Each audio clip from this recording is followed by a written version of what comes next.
Voilà, que le Seigneur soit béni. Donc, comme je disais déjà, on revient sur le sujet. Voilà, comme je le disais déjà, aujourd'hui, par la grâce du Seigneur, nous allons poursuivre le chapitre 3. Donc, la semaine dernière, on a vu l'armée humaine. Aujourd'hui, par la grâce du Seigneur, nous allons parler de l'armée céleste d'Élohim. On parle de l'armée céleste. Déjà, quand on voit l'adjectif céleste, ça parle du ciel. Donc là, on ne parle plus de l'armée sur le plan terrestre. On parle d'une armée qui est au ciel. Et déjà dans cette constitution, voilà, on a compris que déjà en ce qui concerne l'armée terrestre, ce que c'était qu'une armée. Donc ce qu'on peut faire pour comprendre, c'est juste transposer cette définition, mais dans le cadre spirituel. Donc l'armée sur le plan spirituel également, c'est un ensemble de forces militaires, des soldats, voilà, qui sont au service d'un pays ou d'un royaume. Nous sommes des soldats, des soldates, nous sommes l'armée d'Élohim, au service de notre Élohim, au service du royaume de notre Père. Et cette armée-là, de la même façon qu'on l'a vu la semaine dernière, que l'armée terrestre ou l'armée humaine est, à la tête, voilà, à sa tête, un chef. On a vu que l'armée terrestre est dirigée par le président de la République, le chef de l'État, voilà, ou encore par un roi. Dans le cadre spirituel, dans le cadre céleste, l'armée d'Élohim est également constituée d'une hiérarchie. Et au sommet de cette hiérarchie-là, il y a également un chef. Donc, je vais demander à une sœur de nous lire Josué 5, verset 14. Rapidement, les sœurs, s'il vous plaît. Josué 5, verset 14. Josué 5, verset 14 nous dit: Il répondit: Non, je suis le chef de l'armée de l'Éternel. J'arrive maintenant. Josué tomba le visage contre terre, adora et dit: Que dit mon Seigneur à son serviteur? Amen. Amen. Ici, en fait, dans ce passage, dans Josué 5, 14, donc ça, c'est Josué qui ira en guerre, mais avant d'aller en guerre, il va faire une rencontre. Et ici, on nous dit, il répondit, non, mais je suis. Donc, Josué lui pose la question, est-ce que tu es contre nous ou tu es pour nous? Par rapport à cette bataille il allait justement relever. Et là, l'ange qui va lui apparaître va lui dire, non, mais je suis le chef de l'armée de l'Éternel. Et toutes les fois qu'on va voir apparaître cette définition ou encore cette identité-là, le chef de l'armée de l'Éternel, on parle naturellement de Yahushua parce que quand on parle de l'armée, souvenez-vous, on a donné les synonymes de l'armée. L'armée, c'est la troupe, l'armée, c'est l'assemblée, l'armée, c'est la foule, c'est la légion. Donc, en quelques mots, qu'est-ce qu'il voulait dire? Il voulait dire que je suis la tête du corps, je suis la tête de l'assemblée, je suis la tête de la troupe, je suis la tête de l'armée, je suis la tête de la légion de l'Éternel. Donc, Yahushua est le chef suprême. Le chef suprême, pourquoi? Parce qu'il y a beaucoup d'autres chefs. Voilà pourquoi on l'appelle le roi des rois. Ça veut dire que dans l'armée, il y a également d'autres chefs qui sont là, mais au-dessus de tous ces chefs, il y a un chef des chefs. Et c'est Yahushua. C'est très important de comprendre cela. Et dans l'armée du Seigneur, il y a également une hiérarchie. Donc là, on parle de l'armée qui est au ciel. Donc ça, ce n'est plus l'armée physique, ça, c'est plus l'armée humaine. Là, c'est l'armée céleste d'Élohim. La deuxième catégorie, ou dirais-je la deuxième tranche, ou le deuxième grade, ce sont les archanges. Si une sœur peut prendre Daniel 10, verset 13. Qui sont les archanges? Les archanges, ce sont des anges ayant un rang supérieur aux autres anges. Déjà, le mot archange veut dire supérieur aux anges. Ça veut dire qu'eux, ils ont une position élevée par rapport aux autres anges. Et ces anges-là, souvent, sont représentés par des chefs de troupe. Et la Bible nous parle beaucoup de Michael. Je crois qu'on a déjà entendu parler de Michael, archange, que ce soit la bataille avec Satan, tout ça, c'est souvent lui qui intervient. Est-ce qu'une sœur peut nous lire Daniel 10, 13, s'il vous plaît? Daniel 10, verset 13. Le chef du royaume des Perses m'a résisté 21 jours. Mais Michael, l'un des principaux chefs, est venu à mon aide et je suis resté là, près des rois de Perse. Amen. Donc, Michael fait partie on va dire ça comment, des chefs des troupes des archanges. Et même Jude aussi en parle, il va parler de l'archange Michael qui a disputé le corps de Moïse avec Satan. Et c'est un ange souvent qui intervient qui intervient de façon régulière, souvent dans certaines histoires de la Bible, surtout quand il y a des combats, des batailles et tout ça. Et c'est très important qu'on le sache parce que lorsqu'on connaît la position de chaque ange, ça nous évite de nous embrouiller même dans les prières. On voit certaines personnes parfois quand ils sont dans les combats, ils vont commencer à prier l'archange Michael, l'archange. Je ne sais pas si on comprend un peu cette hiérarchie-là. Lorsque vous êtes confronté à une bataille, ce n'est pas l'archange Michael que vous allez appeler, parce que l'archange Michael est sous les ordres du chef suprême. Celui qu'on doit voir, vers qui on doit crier, c'est le chef, parce que c'est lui qui donne des ordres, et puis les autres soldats exécutent. Toutes les personnes souvent qui se disent que non, la Bible dit que l'archange a résisté à Satan, donc là, c'est sûr qu'il faut appeler l'archange Michael pour qu'il vienne combattre. Non, non, non. Quand Michael intervient, c'est qu'il a reçu l'ordre du chef. Le chef lui a dit, allez, Michael va intervenir. Et c'est ce qui s'est passé dans l'histoire de Daniel, parce que l'ange messager qui a été envoyé, le pauvre, il a été bloqué par un chef de Perse, donc par un autre chef également. Et vous voyez que dans l'armée, c'est des chefs, c'est vraiment les grades qui s'affrontent. C'est jamais un grade inférieur avec un grade supérieur. Ce sont les mêmes grades qui s'affrontent. Donc ça, c'est très important qu'on le sache. Deuxième catégorie, on a les chérubins. Les chérubins, donc je demande à une sœur de nous prendre Genèse 3, 24, une autre de nous prendre Exode 25, 18 à 22. On ne va pas tout lire, on va juste lire peut-être un verset là. Donc, Genèse 3, 24, et Exode 25, 18 à 22. Les chérubins, ce sont des anges gardiens du patrimoine sacré du Seigneur. Ils sont aussi chargés de magnifier la gloire, la majesté, la puissance d'Élohim par l'adoration. Et le passage de Genèse 3, 24, si une sœur est déjà à la page, s'il vous plaît, elle peut nous faire la lecture.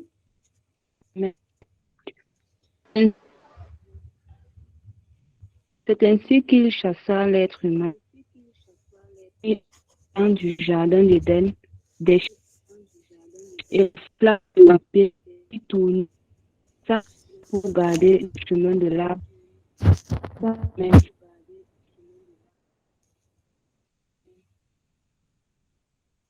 Amen. Ici, en fait, c'est l'histoire, comme on sait, lorsque Adam et Ève ont péché et qu'ils ont été chassés du jardin, la Bible dit que le Seigneur a envoyé des chérubins avec des épées flamboyantes et qui gardaient le jardin. Et on voit en fait à chaque fois, donc si quelqu'un est à la page d'Exode 25, si elle peut lire ce verset.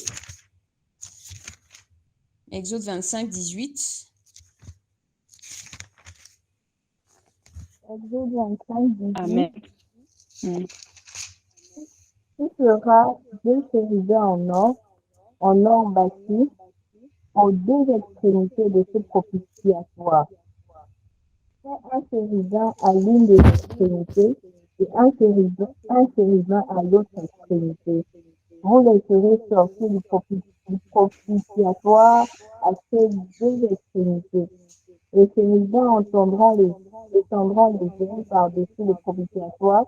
Ils couvriront de leurs ailes et se feront face l'un à l'autre. Ils auront le visage tourné vers ce convers.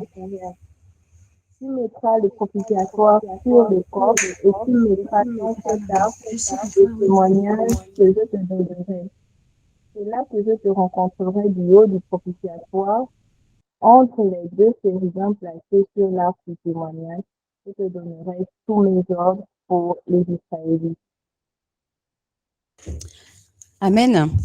Bon, la partie qui nous intéressait, c'était vraiment où, en fait, là, on est en train de parler de la construction de l'arche de l'Alliance. Et ici, on nous dit, en fait, que les 2 chérubins devaient se tenir, donc on devait les mettre au-dessus de l'arche, sur le couvercle, et ils devaient avoir des ailes qui couvraient, en fait, le dessus de l'arche. Et on va remarquer, en fait, que Il y a également un troisième passage, mais on ne le prendra pas à cause du temps, dans Ézéchiel 28, où on nous parle de, bon ça c'était Lucifer à l'époque, on nous parle de Lucifer comme étant un chérubin protecteur. Donc les chérubins sont des anges, comme on disait, qui gardent le patrimoine.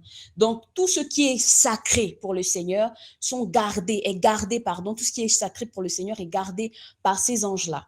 Ils ont un rôle bien spécifique par rapport à cela. Donc, c'est vraiment important, en fait, pour nous de comprendre ces choses, de savoir comment, dans le ciel, les choses sont faites, comment l'armée du Seigneur est constituée. Ensuite, on a la troisième catégorie d'anges, ce sont les séraphins. Donc, si une sœur peut prendre Ésaïe 6, versets 1 à 7, Ésaïe 6, versets 1 à 7, mais on ne lira pas tout, on va juste lire le verset 1 au verset 3, ou le verset 1, le verset 2 et le verset 7.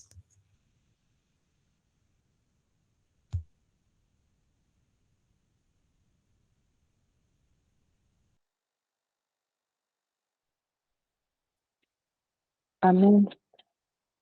Ésaïe 6, verset 1. L'année de la mort du roi Uzziah, je vis Adonai assis sur un trône haut élevé. Les pans de sa robe remplissaient le séraphin se tenait au-dessus de lui. Chacun de 6 ailes, deux pour couvrir, le pied, et deux, verset 6. Mais là vers moi, tenant à la main un dent qui sur les têtes à la pincette. Je continue, ma soeur.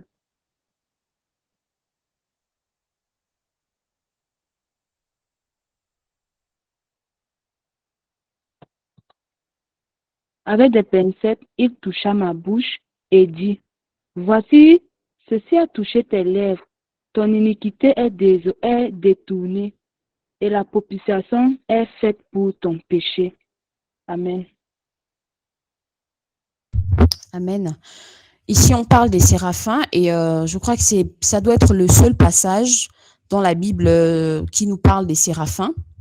Sauf si peut-être il y en a un autre, peut-être qu'une sœur pourra nous partager le prochain, s'il y a un autre passage qui parle de cette catégorie d'anges-là. Séraphin veut dire brûlant ou ardent. Donc, ce sont des anges qui demeurent autour du trône et qui protègent la sainteté du roi. Ils adorent continuellement Elohim et ils attirent toute l'attention et l'admiration sur le Saint des Saints. Voilà pourquoi justement dans ce passage, on voit le prophète Ésaïe, après avoir prophétisé, il a cette vision-là et il voit déjà il voit d'abord le Seigneur assis sur son trône, ensuite il voit les séraphins qui sont tout autour et ces séraphins disent Saint, Saint, Saint. Donc c'est vraiment des anges qui ont, comment dire, pour rôle vraiment de protéger la sainteté du Seigneur et de lui offrir l'adoration, l'attention, l'admiration qu'il mérite. Ça, c'est vraiment important qu'on le sache. Ensuite, on a les anges messagers. Donc, si une sœur peut vraiment nous aider dans la lecture de Luc, chapitre 1, verset 19, juste le verset 19. Donc, les anges messagers, ce sont des anges envoyés pour libérer les messages qui viennent du trône. Et la Bible nous parle de l'un d'eux, Gabriel, pardon. Donc, Gabriel, souvent on nous parle de Gabriel, que ce soit dans le cas de Marie, même avec Jean-Baptiste, bon, on va dire Zacharie, son père. Mais voilà, donc les anges messagers, en particulier Gabriel, hein, dont le nom est cité dans la Bible, sont des anges qui viennent libérer des messages. Voilà, il y en a plusieurs, mais la Bible nous a beaucoup parlé de Gabriel. Donc, si une sœur peut juste faire la lecture de Luc, chapitre 1, verset 19, juste le verset 19, s'il vous plaît. Alors, Luc, chapitre 1, verset 19 dit, « L'ange lui répondit, « Je suis Gabriel, je me tiens devant Dieu. J'ai été envoyé pour te parler et pour t'annoncer cette bonne nouvelle. » Amen. Amen. Est-ce que jusque-là, ça va, les sœurs? On suit? Juste par le pouce? Est-ce qu'on suit? Est-ce que je ne vais pas trop vite? Ok, merci Seigneur. Que le Seigneur soit béni. Donc, et ensuite, pour terminer cette partie, on a vu les archanges, on a vu les chérubins, les séraphins, on a vu les anges messagers. Et là, en fait, on verra l'armée des cieux. Donc, l'armée des cieux, vraiment, ça concerne toutes les myriades, je ne sais pas si on dit une myriade, mais en gros, toutes les armées des cieux qu'il y a dans le ciel. Donc, tous les anges qui sont dans le ciel. Et on a le passage d'Apocalypse 19, 14 qui dit « Les armées qui sont dans le ciel le suivaient sur des chevaux blancs, revêtus de fin lin blanc et pur. » Donc, il y a également les armées. Et quand on parle de myriades, c'est vraiment un nombre incalculable. C'est vraiment un nombre qu'on ne peut pas calculer. Donc ça, c'était vraiment important pour nous de savoir de quoi ou comment est constituée l'armée du Seigneur. Et ça va vraiment nous éviter parfois de confondre. Ah non, ça c'est un chérubin, ah, ça c'est comme ci, comme ça. C'est vraiment important de comprendre ces choses avec les passages bibliques en appui. Ensuite, vu que nous sommes en train de parler de l'armée céleste, on va également essayer de présenter un peu les caractéristiques de cette armée-là. Donc, on a déjà vu les différents grades, les différentes catégories, mais on va un peu parler, parce que quand on parle de l'armée céleste, on parle bien évidemment d'abord des anges, voilà, parce que c'est la première armée que le Seigneur a avant la deuxième armée céleste qu'il a également. Et dans cette armée-là, bon, on va dire en majeure partie, ce sont tous des anges, que ce soit les archanges, les séraphins, ce sont des anges. Les anges qui veut dire envoyés, ce sont des êtres spirituels. Donc, on va réaliser en fait que ces anges ont des caractéristiques. Ce sera vraiment important pour nous de comprendre cela parce que souvent, il arrive qu'on peut recevoir des visions, on peut même faire des songes, et on n'arrive pas à décerner si c'est un ange du Seigneur, si c'est un ange du diable. Et moi, personnellement, ça m'était déjà arrivé au début de ma conversion. J'étais toute nouvelle et tout, et j'avais vu une vision. Non, c'était un songe, où en fait, à l'intérieur de ce songe-là, j'avais eu comme une apparition d'ange. Et le Seigneur, pendant que ces anges m'étaient apparus, je me suis dit, tout de suite dans le son, j'étais étonnée. J'ai dit, des anges et tout. Et j'ai entendu une voix qui m'a dit, fais attention, il faut discerner. J'ai commencé à observer. Il y avait des choses que je ne trouvais pas normales parce que ces anges, en fait, me demandaient de les adorer. Et c'est très important parce qu'en tant que sentinelle, on peut recevoir des visitations, on peut recevoir des songes, des visions et tout. J'espère que vous me recevez toujours parce qu'il y a une pluie qui voilà. Ok, merci Seigneur.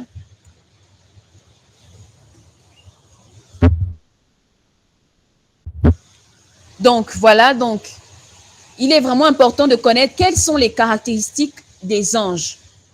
Cela va vraiment exercer notre discernement. La première chose à savoir concernant les anges, c'est que les anges ont été créés avant le monde. On le voit dans Job 38. La Bible dit que quand le Seigneur s'adresse à Job et qu'il pose des questions à Job, il lui dit que quand j'ai fondé la terre, quand j'ai fait ceci, et que les fils d'Élohim, les fils de Dieu, en fait, quand on parle à cette époque des fils de Dieu, on parle des anges, on ne parle pas d'abord des humains. Ensuite, dans Ézéchiel 28, quand on parle de Lucifer, on nous dit qu'il avait été créé avant ceci, avant cela. Donc, pour expliquer que les anges, les êtres angéliques ont été créés avant la terre, les animaux, tout ça. Et c'est très important qu'on le réalise.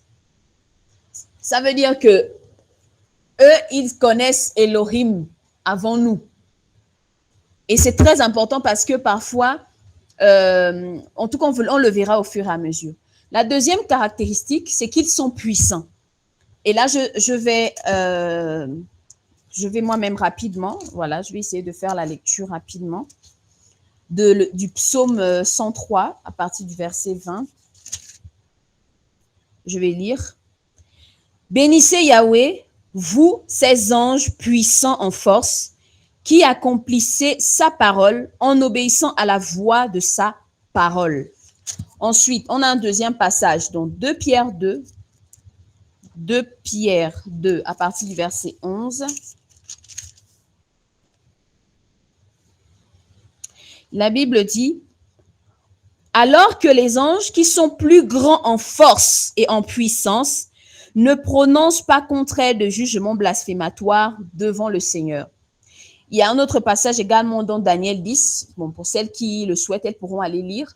Lorsque l'ange va apparaître à Daniel, et même dans Ézéchiel aussi, il a une vision comme ça. Lorsque l'ange va lui apparaître, il va être tellement ébloui par la puissance de cet être qui, pour lui, il a l'impression que c'est Elohim en fait. Et on le voit même également dans Apocalypse avec Jean.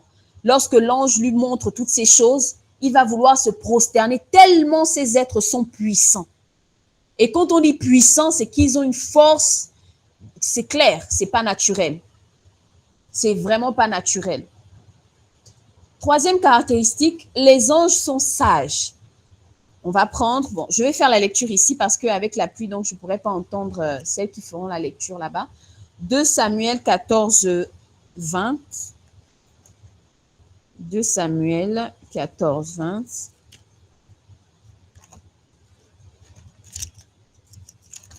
Donc, 2 Samuel 14, 20, la Bible nous dit, c'est pour donner un autre visage à l'affaire que ton serviteur Joab a fait cela.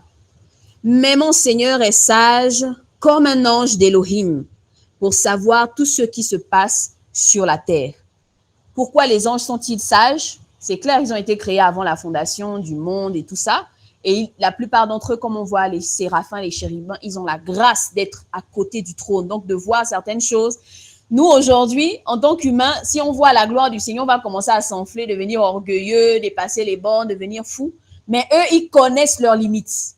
Ils savent qu'ils ont été créés pour une chose, ils accomplissent leur chose. Et c'est ça, c'est très, très important.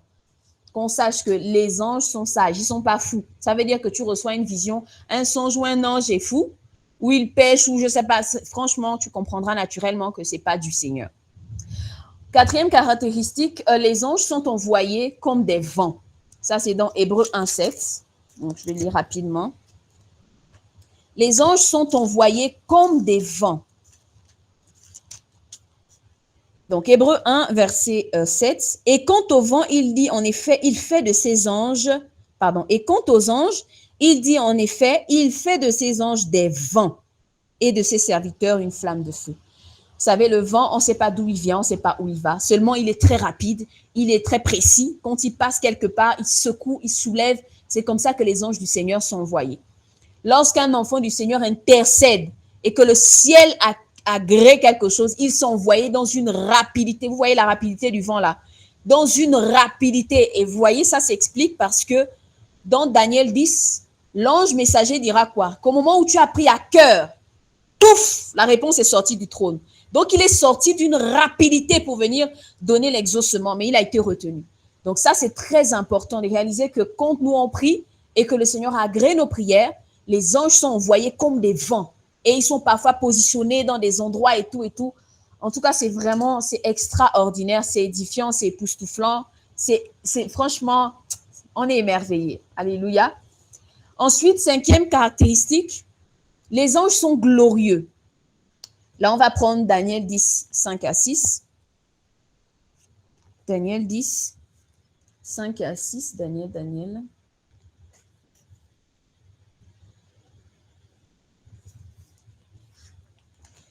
Daniel 10, 5 à 6. OK. Donc, ça, c'est ce que j'expliquais tout à l'heure. Daniel dit, je levai les yeux et je regardais, et voici, il y avait un homme vêtu de lin, et ayant sur les reins une ceinture d'or d'Ouphaz. Son corps était comme le chrysolite, et son visage brillait comme l'éclair. Ses yeux étaient comme des torches de feu, ses bras et ses pieds ressemblaient à du cuir poli, et le son de sa voix était comme le bruit d'une multitude. Moi, Daniel, je vis seul la vision. Donc, c'est une vision qu'il avait. Il était en train de décrire l'ange qu'il voyait. Mais il était d'une puissance. Il était d'une gloire, Il était d'une gloire. Vous voyez un peu les différentes descriptions que Daniel peut donner. Ce sont des êtres, très, très glorieux. Et c'est la raison pour laquelle, quand un ange t'apparaît, humainement parlant, tu as l'impression que c'est Elohim. Mais imaginez-vous si les anges sont aussi glorieux. Là, on parle des anges seulement. Si les anges sont aussi glorieux, maintenant lui-même, le chef suprême, Yoshua, hey, Lui-même, le chef suprême, comment est-il? Ce sont des anges, des simples serviteurs. Attends, là, on parle des anges. On dit que les anges sont glorieux. On n'a même pas forcément dit les archanges, on dit les anges. Ils sont glorieux. Mais celui qui est au-dessus, le chef suprême, comment est-il? Ah, Yeshua. Alléluia. Non, ça mérite des acclamations. Ça mérite, Seigneur Père. Tu mérites toutes les acclamations. Oh, Seigneur Père, alléluia. Alléluia, alléluia. Le Seigneur est trop glorieux. Les anges sont glorieux. Lui il est hyper glorieux. Il est la gloire même incarnée. Alléluia. Ensuite, les anges, sixième caractéristique, les anges sont humbles. On va prendre Apocalypse 19, 10. Apocalypse 19, 10. 19, 10, voilà. La Bible dit, bon ça c'est Jean, et je tombais devant ses pieds pour l'adorer. Donc là c'est Jean qui explique un peu ce qui se passait. Il était devant l'ange. Mais il me dit, non, attention, je suis ton compagnon de service et celui de tes frères qui ont le témoignage de Yahushua. Adore Elohim. Un vrai ange d'Elohim te demande d'adorer Elohim. Il te demande d'adorer le Seigneur et non pas lui. Donc, ma soeur, si tu reçois des visitations d'anges, un peu comme le songe que j'avais eu, mais ce que je n'ai pas expliqué, c'est que dans le songe, je ne m'étais pas prosternée parce que j'avais discerné qu'ils étaient étranges, ces anges-là. Et le matin, quand je me suis réveillée, je suis allée voir une grande sœur, je lui ai expliqué le songe. Et c'est là qu'elle m'a donné certains passages pour me dire que non, ça, ce n'est pas les anges du Seigneur, ce sont les anges de l'ennemi. Donc, parfois, en tant que sentinelle, on peut recevoir des visions, des songes, mais c'est important de discerner comment sont les anges. Et là, on nous dit qu'ils sont humbles, même s'ils arrivent, parce que la Bible dit que Satan peut se dégager en ange il peut se déguiser en ange de lumière. Donc, tu vas voir un ange qui va t'apparaître, après il va te dire, je suis l'ange tel, prosterne-toi. Attention, tu dis que non, l'adoration revient à Yahushua seul, à Elohim seul. Et c'est très, très important. Ensuite, on nous explique que les anges peuvent prendre des formes humaines. Et on a vu dans Daniel 10, justement, quand Daniel a vu cet ange, il n'a pas dit « j'ai vu un ange », il a dit « j'ai vu un homme ». Ça veut dire que quand il a vu, il avait l'apparence d'un homme.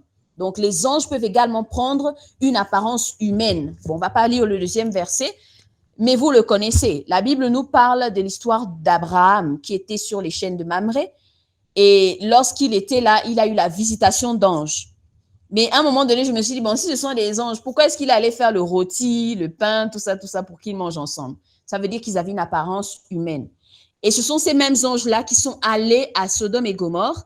Et vous avez vu que lorsque Lot les a accueillis, il les a accueillis comme des étrangers. Et la foule, la population est arrivée pour dire, fais sortir les hommes-là qui sont... Donc, ça veut dire que les anges peuvent avoir une apparence humaine.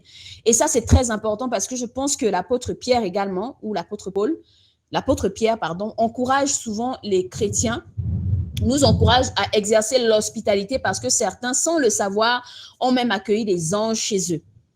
Et ça, c'est très important pour nous parce que souvent, en tant que sentinelle, on peut prier. Le Seigneur nous envoie même des anges pour nous répondre, mais on ne discerne pas. Et parce qu'on a des mauvais caractères, des mauvais comportements, on a des blessures qui ne sont pas traitées, on va refouler ces personnes, on va les chasser et c'est comme ça qu'on passe à côté de la visitation du Seigneur. Et c'est ainsi qu'on passe à côté de la visitation du Seigneur. J'ouvre rapidement une parenthèse, je partageais un témoignage. Je faisais un stage dans une banque au Gabon, à Libreville, il y a plusieurs années. Et je passais vraiment par des temps compliqués dans cette banque-là. Et c'est comme ça que parce que j'étais une stagiaire, donc ce qui se passait en fait, c'est que on me faisait beaucoup travailler. Et la particularité, c'est que depuis que j'étais arrivée dans cette banque-là, il y avait beaucoup de choses qui s'étaient passées en fait. Et les collègues en fait témoignaient que mais depuis que tu es arrivé vraiment dans cette banque, il y a beaucoup de choses qui bougent, il y a beaucoup de dossiers qui avancent, même le chef a changé d'humeur. C'est comme si ma présence vraiment avait vraiment apporté une autre atmosphère parce que bon, moi j'avais mes techniques quand j'arrivais dans un lieu, le Seigneur me disait parfois de prier d'une certaine manière et tout, et il prenait possession de l'environnement. Donc il y avait beaucoup de témoignages comme ça, mais entre-temps j'étais parfois beaucoup éprouvée, beaucoup en difficulté là-bas et tout, et c'est comme ça qu'un jour j'étais vraiment démoralisée par ce qui se passait, très démoralisée, et j'étais assise sur mon poste Et j'étais juste en face, donc j'étais juste à l'entrée. Donc la porte de l'agence était juste à côté de mon bureau. Et là, tout d'un coup, j'avais la tête baissée. Je disais, ah Seigneur, vraiment, vraiment, j'ai besoin que tu m'encourages parce que cette situation m'éprouve, me fatigue. Tout d'un coup, les sœurs, je vois quelqu'un qui ouvre je me disais que c'était un client, donc je m'apprêtais à recevoir le client et tout. La personne ouvre l'entrée, la porte, et dès que la personne se met à l'entrée, il me sourit et puis il me dit, est-ce que tu sais que tu es la meilleure de toutes? Je dis quoi? Il me dit, de là-haut, on t'observe et on sait que tu es la meilleure. Sois vraiment encouragée. J'ai regardé autour, j'ai dit, mais il s'adresse à qui, le monsieur là? Et après, il est passé, il est repassé. Je dis non, mais j'ai jamais vu, ça fait 2 mois que je suis dans cette banque, j'ai jamais vu cet homme-là. Je dis non, attends, je vais pas aller. J'ai commencé à chercher la personne partout et je vous assure que cette parole-là m'a boosté à un niveau, même pendant que je suis en train de parler, j'ai même le frisson. Et c'est après que j'ai compris que le Seigneur avait envoyé un ange là. Vraiment, il était bien rentré comme un client parce qu'il avait même salué d'autres personnes et tout. Mais après, il avait complètement disparu. Et je pense, j'avais partagé lors d'une conférence aux sœurs une expérience que j'avais également vécue. Donc, vraiment, c'est important qu'on réalise ces choses. Les anges sont tout autour de nous parce qu'ils font partie de notre royaume. Et on va le comprendre par la suite. Ils font partie de notre royaume. Et c'est important qu'on ait des cœurs disposés pour parfois recevoir la visitation du Seigneur. Alléluia. Ensuite, les anges viennent pour nous secourir. Voilà, on a ce témoignage dans Acte 12. Acte 12.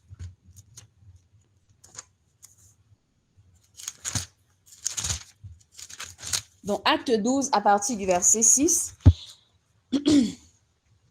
Je vais lire rapidement. Alors qu'Hérode allait le faire comparaître cette même nuit, donc là on parle de l'emprisonnement de Pierre, Pétros. Cette même nuit, Pierre dormait entre 2 soldats, liés de 2 chaînes, et les gardes devant la porte gardaient la prison. Et voici qu'un ange du Seigneur survint, et une lumière resplendit dans l'habitation. Et frappant Pétros au côté, il le réveilla en disant, « Lève-toi promptement !» Et les chaînes tombèrent de ses mains. Et l'ange lui dit, « Mets ta ceinture et chausse tes sandales. » Et il fit ainsi. Et il lui dit, « Enveloppe-toi de ton manteau et suis-moi. » Ça veut dire que Pierre est là pour lui emprisonner. Il attend sa sentence le lendemain.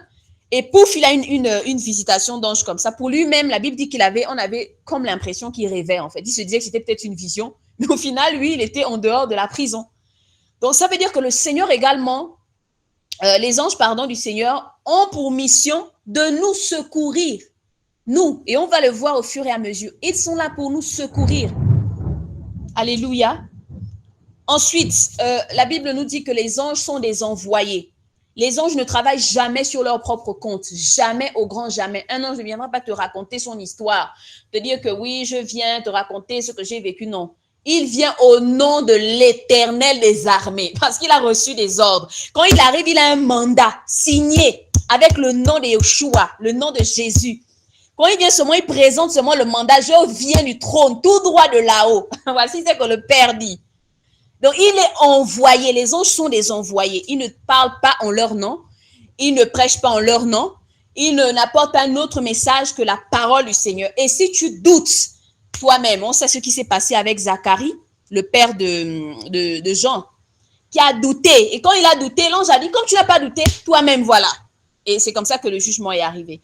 Ensuite, on nous dit que les anges sont également compagnons de service. Ça, c'est très important. Hébreux 1, 14.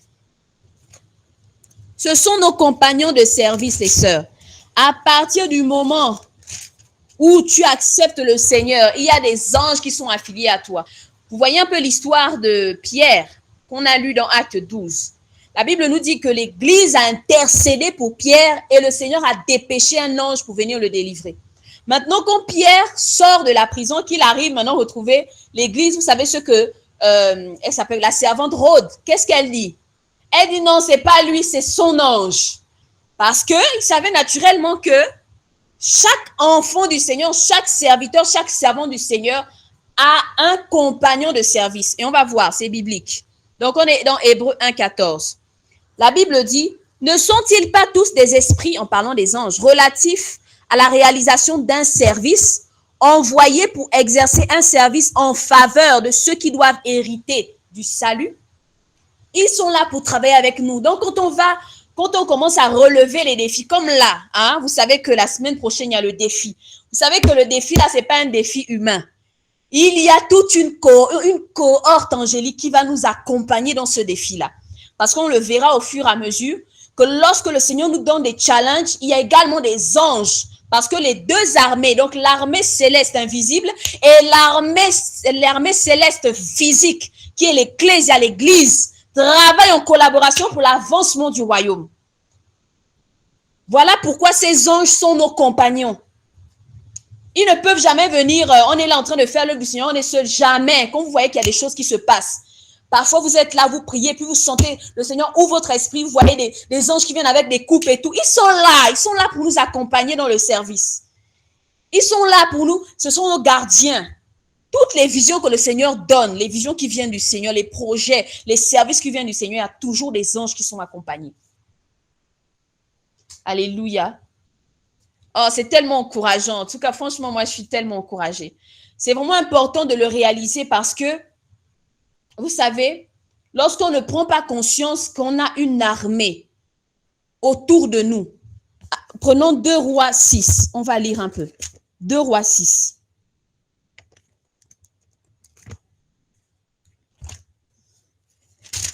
On va comprendre que ce que le Seigneur est en train de nous enseigner là, c'est pas du blabla, c'est pas juste qu'on veut faire beau, c'est biblique. On est dans 2 Rois 6, à partir du verset 8. Bon, ça c'est bon, le verset 8, on va parler de ça plus tard. Prenons le verset 15. Donc l'histoire, j'essaie de briefer un peu pour celles qui ne connaissent pas. Le roi de Syrie s'apprêtait avec toute son armée syrienne à aller attaquer Israël. Et pendant qu'ils étaient, vous savez que quand on est dans une guerre, il y a une stratégie de guerre. Et eux, ils étaient dans leur petite chambre, leur chambre secrète, en train de planifier leur stratégie pour aller attaquer Israël. Dans la chambre d'Élysée, la sentinelle, le Seigneur révèle le plan. Et à chaque fois, leur plan ratait parce qu'il y avait quelqu'un qui exposait leur projet. Et le roi de Syrie a commencé à prendre peur. Il dit non, il faut qu'on attrape cet Élysée-là. Là, c'est pas possible. Et donc, qu'est-ce qui va se passer? Le roi de Syrie et toute son armée, il va prendre des chars de guerre, tout ça, machin, des chevaux. Ils vont environner toute la ville ainsi que la maison de Élysée. Et Élysée était seulement dans sa maison avec son serviteur. Lisons maintenant le verset 15. Le serviteur de l'homme d'Élohim se leva de grand matin et sortit. Et voici qu'une armée entourait la ville avec des chevaux et des chars. Le serviteur dit à l'homme d'Élohim, « Ah, mon Seigneur, comment ferons-nous » Il lui répondit, « N'aie pas peur, car ceux qui sont avec nous sont plus nombreux que ceux qui sont avec eux. » Alléluia. Élisée pria et dit, s'il te plaît, Yahweh, ouvre ses yeux afin qu'il voie. Et Yahweh ouvrit les yeux du serviteur et il vit, et voici la montagne était pleine de chevaux et de chars de feu, autour d'Élysée. Oh Seigneur Père, donne-nous de réaliser qui nous sommes dans l'esprit, Seigneur. Nous ne sommes pas seuls, Père. Nous ne sommes pas seuls lorsque l'ennemi se lève, Père. Il y a une armée, Seigneur, qui se lève autour de nous, Père, pour nous défendre, Seigneur. Alléluia. Oh Seigneur Père Adonai Yeshua. La Bible dit que physiquement, quand on regardait Élysée, ils étaient 2 contre toute une armée. Certainement, ma sœur, tu te retrouves seule contre toute une bataille, une armée de sorciers, une armée d'accusateurs, une armée de jaloux, une armée de toutes personnes qui te combattent. Mais le Seigneur te dit au travers de ce passage, tu n'es pas seul. Le Seigneur ouvre tes yeux pour voir l'armée qui t'environne.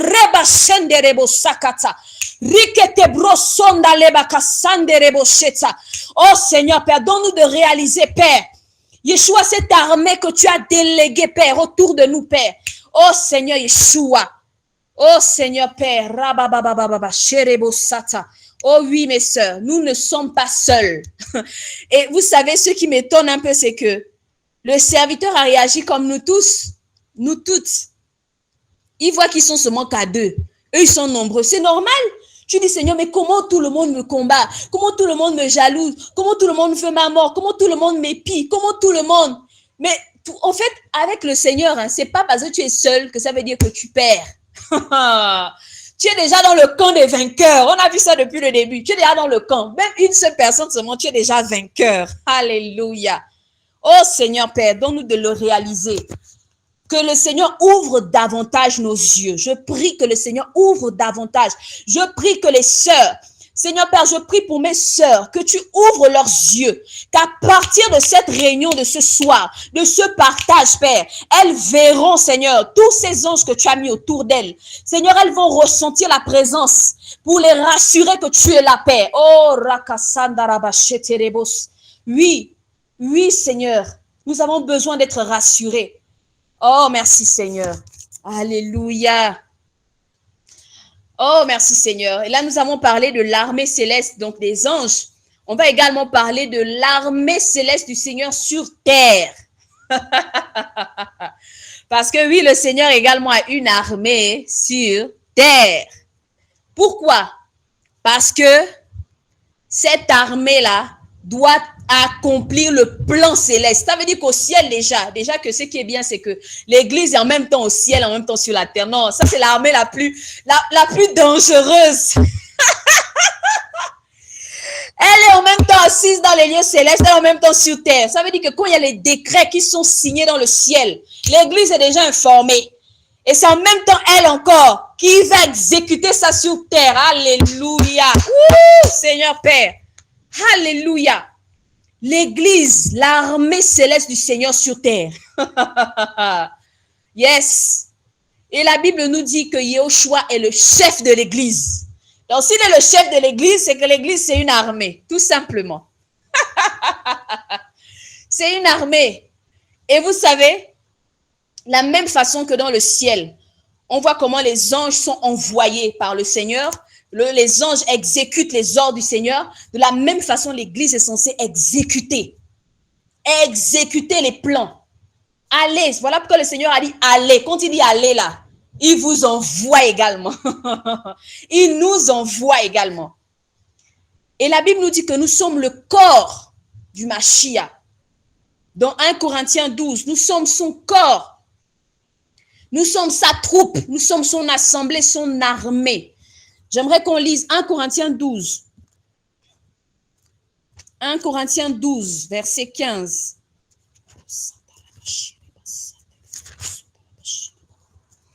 1 Corinthiens 12, verset 15. Je vais faire la lecture. Bon, je vais lire à partir du verset 13. Car nous avons tous été baptisés dans le seul esprit pour être un seul corps, soit juif, soit grec, soit esclave, soit libre, et nous avons tous été abreuvés par un être pour être un seul esprit. Car le corps n'est pas en effet un seul membre, mais beaucoup. Donc, si le pied disait parce que je ne suis pas la main, ne suis-je pas hors du corps, il n'est pas pour autant hors du corps. Et si l'oreille disait parce que je ne suis pas l'œil, ne suis-je pas hors du corps, elle n'est pas pour autant hors du corps. Si tout le corps était l'œil, où serait l'ouïe? Si tout était l'ouïe, où serait l'odorat? Mais maintenant, Elohim a placé chaque membre dans le corps comme il a voulu. Et si tous étaient un seul membre, où serait le corps? Mais maintenant, il y a en effet beaucoup de membres et un seul corps. Et l'œil ne peut pas dire à la main, écoutons très bien, l'œil ne peut pas dire à la main, je n'ai pas besoin de toi. Ni la tête dire aux pieds, je n'ai pas besoin de vous. Mais bien au contraire, les membres du corps qui semblent être les plus faibles sont nécessaires. Bref, on va s'arrêter là. Ici, on nous parle de comment le corps fonctionne. Et on nous fait comprendre que le corps, ce n'est pas un seul membre. Ce n'est pas juste le doigt ou la main. C'est tous les membres là. De toute façon, ils sont différents là. C'est ça le corps. C'est dans cette diversité-là que l'on constitue l'unité du corps.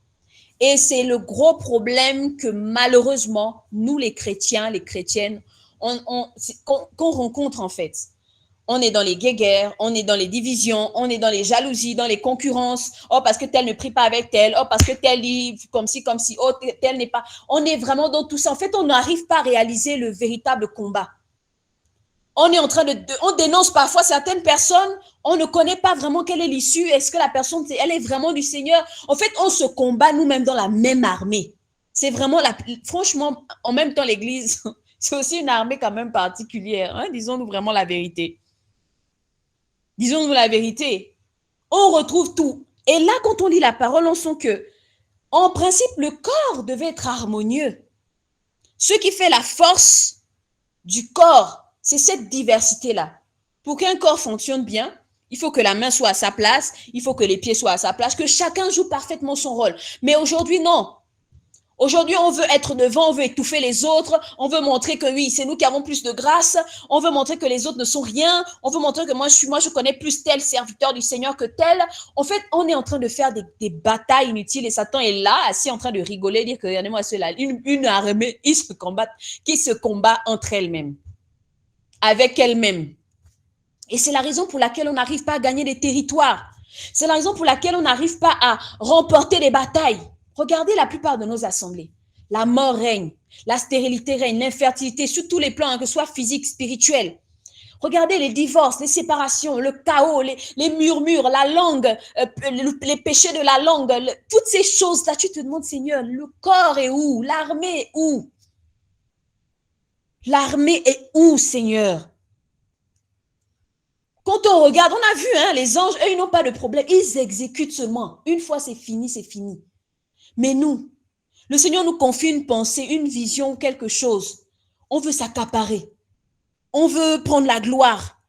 On veut s'éterniser sur la chose. C'est lui qui nous donne des recommandations. S'il te dit que bon, c'est le temps, c'est fini, c'est fini. Le Seigneur te donne des recommandations. Ah, c'est le temps de ne plus marcher avec tel. Passe à autre chose. C'est le temps de laisser telle chose, de prendre autre chose. Passe à autre chose. Écoute l'Esprit, écoute le Seigneur. C'est ça l'armée que le Seigneur est en train de former. Et il veut former, dans l'Esprit. Donc, on voit qu'au niveau des anges, l'armée céleste, il n'y a pas de souci. Eux, ils sont tranquilles. Eux, ils jouent leur rôle local. Mais c'est nous. Nous, l'armée terrestre, là, c'est nous qui avons les soucis. C'est nous qui avons des soucis. Si chacun pouvait connaître quelle est sa place, tout simplement. Et vous savez, même par rapport à cette formation-là, beaucoup se sont posé la question.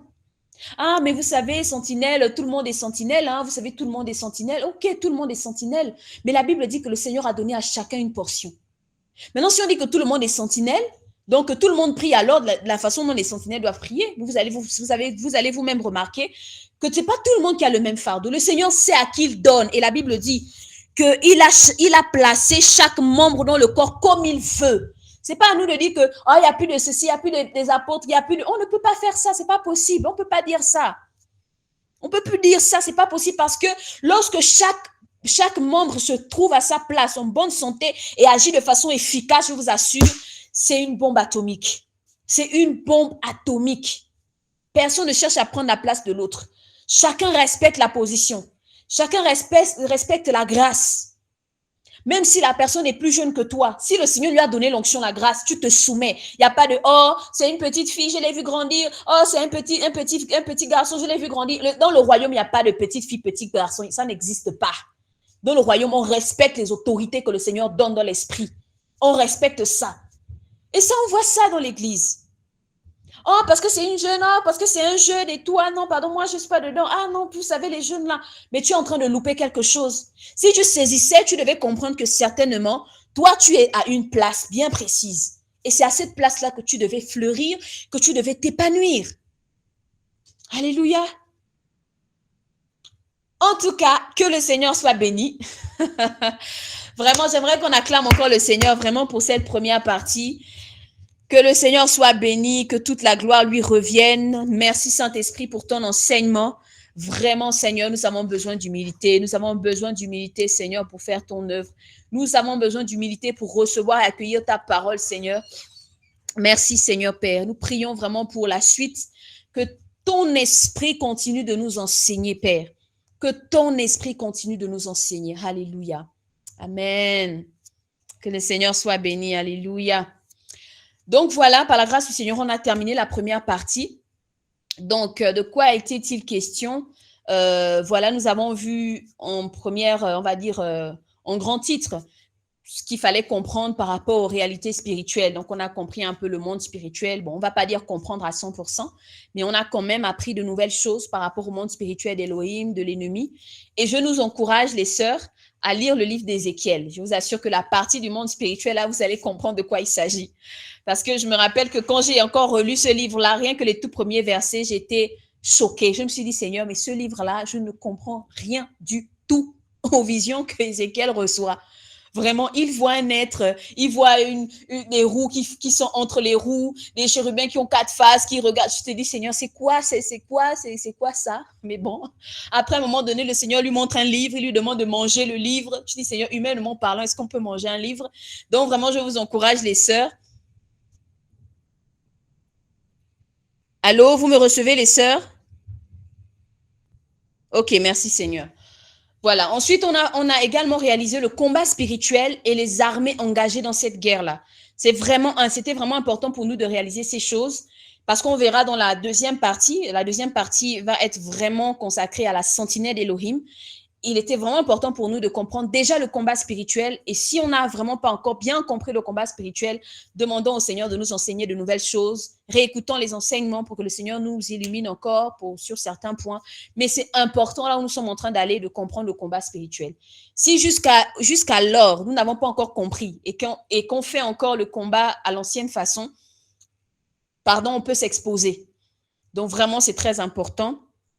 Ensuite, voilà, donc nous achevons cette partie en parlant des armées. On a parlé tout à l'heure des armées. Et c'est ce qui va nous introduire dans la deuxième partie du thème qui parlera de la sentinelle. Donc, nous allons voir la sentinelle d'Élohim. Je sais que cette partie était vraiment attendue par nous toutes. Donc, on va essayer de comprendre dans cette deuxième partie l'identité de la sentinelle. Dans l'identité, on va essayer de définir c'est quoi une sentinelle? Ensuite, les différentes attitudes que doivent avoir une sentinelle, les caractères également, ou le caractère que doit avoir une sentinelle. On va également parler des postes ou des missions, des postes et des missions attribués aux sentinelles. Donc, on va parler de l'appel et du fardeau, on va parler des tours, et ensuite, on va parler des différentes missions. Et en chapitre 3, nous allons voir les armes. Ça, c'est une partie très intéressante parce que je crois que le Seigneur va vraiment encore nous équiper pour cette partie-là. Donc, on va voir les armes d'Élohim, les armes de la sentinelle et aussi les armes de l'ennemi. Parce que l'apôtre Paul le dira dans Corinthiens, je pense, que nous n'ignorons pas les desseins de l'ennemi. Ça veut dire qu'en tant que sentinelle, en tant que soldat, on ne doit pas ignorer les armes de notre adversaire. Si on les ignore, on va se faire avoir, on va se faire buter, on va être atteint. Et c'est important qu'on sache comment l'ennemi travaille. Ça, c'est très important. Ça va vraiment davantage ouvrir notre discernement, l'aiguiser encore plus. Voilà, que le Seigneur soit béni. Donc, chapitre 1, nous sommes dans l'identité de la sentinelle. Tsafa, ou encore tsofé, qui est un mot hébreu, veut dire sentinelle, ou encore soldat, faisant le guet pour la garde d'un camp, donc de jour comme de nuit, et qui protège des villes, des vignes, de toute attaque étrangère. Donc, je vais reprendre. En hébreu, sentinelle se dit tsafa ou encore tsofé. Et cela veut dire soldat ou soldate qui fait le guet pour la garde. Donc, quand on dit déjà il fait le guet là, vous voyez un peu la position, hein? C'est pas quelqu'un qui dort, hein? Il fait le guet. Il est en mode surveillance générale. Donc, il garde le camp de jour comme de nuit. Donc, les sentinelles étaient en mode gardien, de jour comme de nuit. Donc, ce n'est pas juste le jour ou bien juste la nuit, c'était tout le temps. Et leur rôle est également de protéger les villes. Mais pas seulement que les villes, même les vignes aussi. Donc, les vignes, ce sont des champs où il y avait des raisins, tout ça, des vignes et tout ça. Donc, ils protégeaient également ces vignes-là, ou encore, ils protégeaient la ville ou les vignes de toute forme d'attaque étrangère. Donc, j'espère que la définition, quand même, ça passe. Donc, on a un passage dans Ésaïe 62, 6. Là, vous pourrez noter ça ou peut-être attendre quand on va envoyer, comment dire, le document, hein, le PowerPoint, là, toutes celles qui auront suivi la formation. Donc, on va essayer de rentrer un peu dans la définition plutôt pratique, hein, pour qu'on comprenne un peu plus. Donc, on a dit que la sentinelle, c'est un soldat, un guerrier, un combattant. Et on a le passage justement d'Habakkuk, qui était une sentinelle, qui dit « J'étais à mon poste et je me tenais sur la tour ». Donc, c'est la position de la sentinelle. Ce soldat ou cette sentinelle monte la garde sur un rempart ou encore sur une porte ou sur une tour pour surveiller et voir des choses qui arrivent. Comme on peut le voir aussi dans Ésaïe 52, la Bible dit que la voix de tes sentinelles retentit. Elles élèvent la voix. Elles poussent ensemble des cris d'allégresse, car de leurs propres yeux, elles voient que l'Éternel ramène Sion. Donc, on a vu, même rien que dans ce verset, on a plusieurs choses. La voix de la sentinelle, donc la sentinelle a une voix, elle doit annoncer, elle doit crier, elle élève la voix, donc élever la voix, c'est l'image de la prière. Elle pousse ensemble des cris d'allégresse, ça aussi c'est l'image de la prière, on le verra dans les types de prières. Et de leurs propres yeux, elles voient. On voit qu'il y a aussi la vision qui est touchée, donc le discernement et tout le reste, que l'Éternel ramène. Donc, elle voit les choses qui viennent dans l'esprit. Alléluia. Ensuite, la sentinelle, c'est qui? C'est également un enfant du Seigneur né de nouveau. On voit l'apôtre Paul qui parle à Timothée et qui dit combat le bon combat comme une sentinelle, comme un soldat. Donc, quand on parle d'un soldat également, voilà, ça fait référence également à une sentinelle. Donc, en tant qu'enfant du Seigneur né de nouveau, on peut également être une sentinelle. La sentinelle, c'est également un prophète, une prophétesse, voilà, quelqu'un qui a un appel prophétique. Et on a le passage d'Ézéchiel 33 qui dit « Et toi, fils de l'homme, je t'ai établi comme sentinelle sur la maison d'Israël. Tu dois écouter la parole qui sort de ma bouche et les avertir de ma part. » Là, le Seigneur avait déjà clairement déterminé l'appel prophétique d'Ézéchiel. Donc, il a dit « Je t'établis comme sentinelle. » Mais on sait que l'appel d'Ézéchiel, c'était un appel prophétique. Tu dois écouter. Donc, la sentinelle doit exercer l'écoute, la sensibilité. Voilà pourquoi on a parlé des langages du Seigneur, pour comprendre comment le Seigneur parle. Tu dois écouter la parole qui sort de ma bouche et les avertir. Ça, c'est le but ou encore la mission. Et enfin, la sentinelle, c'est qui? C'est également quelqu'un qui joue un rôle, quelqu'un qui joue un rôle de sentinelle. Donc, c'est un intercesseur, une intercesseuse qui prie.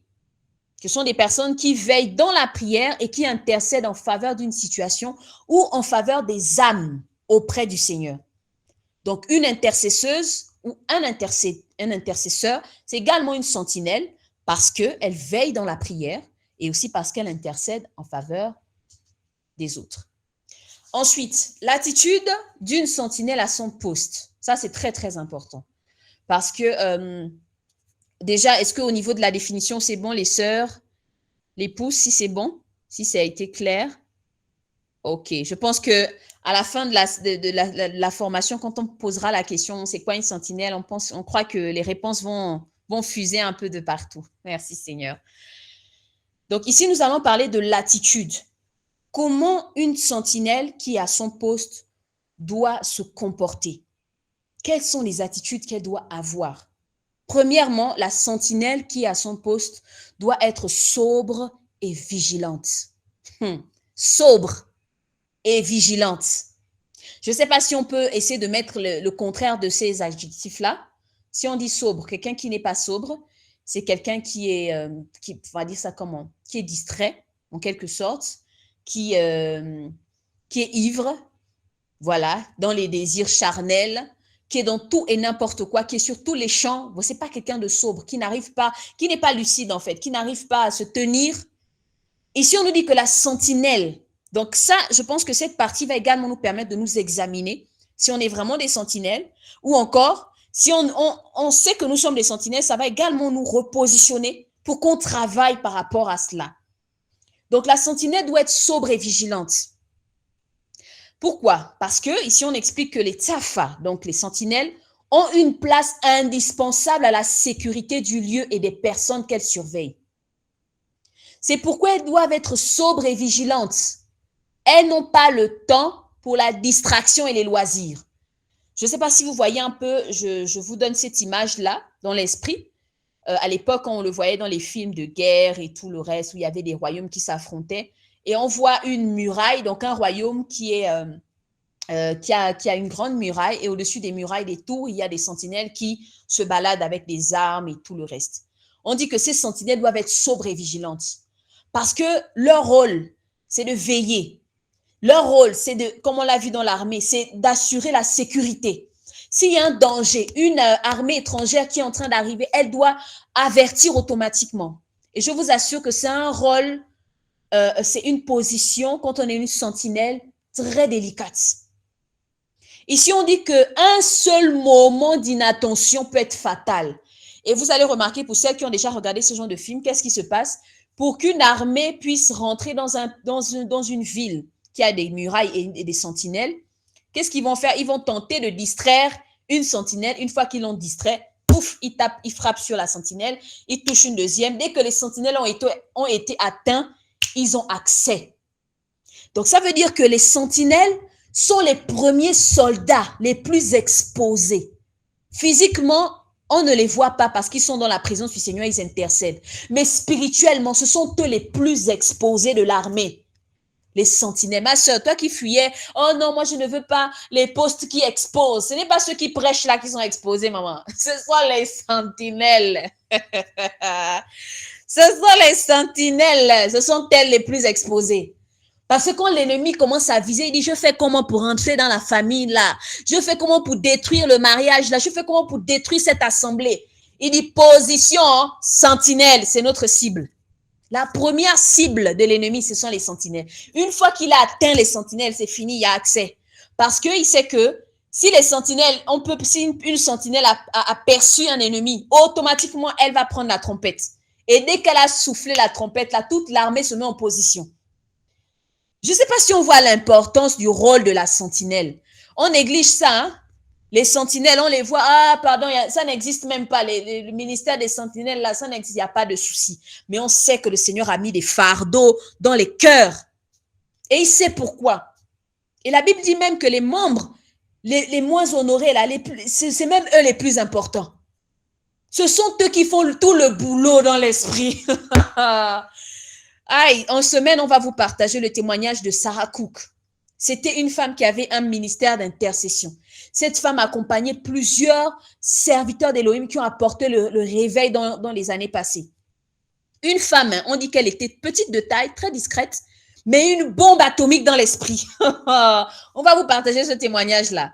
Pour dire qu'on ne joue pas, tu peux voir une sœur là, tu te dis, oh, celle-là, non, elle ne manifeste même pas l'onction. Ah, elle là, elle ne chante même pas, elle ne prêche même pas, elle ne fait pas ceci. Mais dans l'esprit, les batailles que cette personne remporte par la prière avec Yahushua.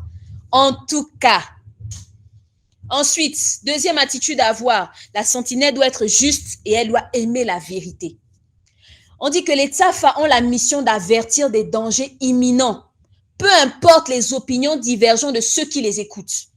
Parce que tu as une mission d'avertir, même si les gens ne t'écoutent pas, même si les gens disent qu'à toi là, tes histoires là, maman, parle, avertis seulement. C'est tout ce que le Seigneur t'a demandé de faire, avertis. Ne rajoute pas, ne les écoute pas, avertis. Si tu es sûr que c'est le Seigneur qui t'a prévenu d'un danger. Et ça, on a vu ça. Beaucoup de personnes ont reçu des visions, des sons. Je suis sûre qu'il y a même des sœurs là dans l'équipe qui ont reçu des choses. Mais à un moment donné, elles ont eu peur que peut-être qu'on ne va pas me croire, peut-être que, mais au finish, pouf, elles ont remarqué que les choses sont arrivées. Le Seigneur te positionne là, c'est pour avertir des dangers imminents. Donc, tu dois être juste. Si tu es, par exemple, proche d'une sœur, c'est je ne sais pas, ta combi ou ta sœur d'une autre mère, ou je ne sais pas comment on le dit souvent, vraiment ta co, tout ça là, hein? Même dans le Seigneur, il y a tout ça là, malheureusement. Oui, mais tu es dans cette situation et le Seigneur te donne un avertissement par rapport à la sœur. Tu ne vas pas te taire, ma sœur. Parce que c'est un danger imminent dans la vie de cette sœur. Tu lui donnes l'avertissement, même si elle ne te croit pas parce que vous êtes familière et tout ça. Au moins, tu lui as donné l'avertissement. Tu dois aimer la vérité. Et on nous dit qu'elles doivent toujours prêcher la justice et la sainteté d'Élohim. La sentinelle ne viendra pas te dire que tu peux vivre dans le concubinage, ça va aller, le Seigneur va faire jamais. Parce que comme on l'a vu, on le verra au fur et à mesure, la sentinelle doit avoir le cœur du Seigneur. Elle doit avoir le cœur du Seigneur. Dernier point pour cette partie, la sentinelle doit annoncer et avertir sans relâche. J'ai vraiment aimé cette partie. On dit sans relâche. Maman, ne te fatigue pas d'avertir. Ne te fatigue pas. Pourquoi?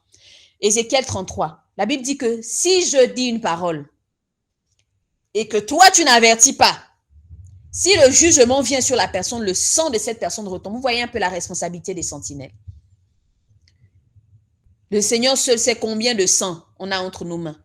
Le Seigneur seul, si ce n'est pas sa miséricorde. Combien de fois on a vu des choses, on n'a pas parlé. On a vu, on n'a pas parlé.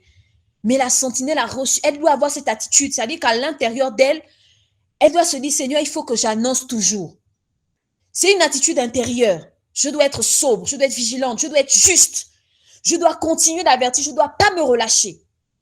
Parce qu'on dit que leur position élevée leur donne la capacité de voir très loin. Donc, d'avertir des choses qui arrivent. Elles sonnent le chauffard pour avertir et ne doivent pas s'arrêter de le faire, sinon elles subiront des conséquences ou encore, sinon elles porteront le sang innocent entre leurs mains. Et on l'a vu avec Jérémie. Jérémie a passé son temps à avertir le roi Sédécias contre la déportation d'Israël à Babylone. Tout le monde s'est moqué, les prophètes, on l'a même tapé, on l'a mis en prison, on l'a fait tellement de choses. À la fin, ils sont tous partis en déportation. Sauf Jérémie. Jérémie, on a dit que c'est toi qui as passé le temps à avertir cela, non? Bon, toi, tu es épargné parce que tu as au moins fait ton travail. Donc, les sœurs, c'est vraiment important qu'on comprenne quelle est l'attitude intérieure d'une sentinelle. Seigneur, est-ce que j'annonce toujours? Si tu es craintive, que tu as peur des réactions des gens, commence à travailler pour ça. Parce que la sentinelle, c'est pas seulement tu pries. Oh, moi, je suis sentinelle, je prie. Mais tu pries, tu ne reçois rien. Forcément, tu dois recevoir. Toutes les sentinelles bibliques ont reçu des choses. On a vu dans Habakkuk 2. Il a dit, je me tiens à mon poste pour entendre ce que le Seigneur me montrerait. Pour voir ce que le Seigneur me dira. C'est-à-dire qu'il est en position, il prie, ok, mais après, je veux entendre pour avertir.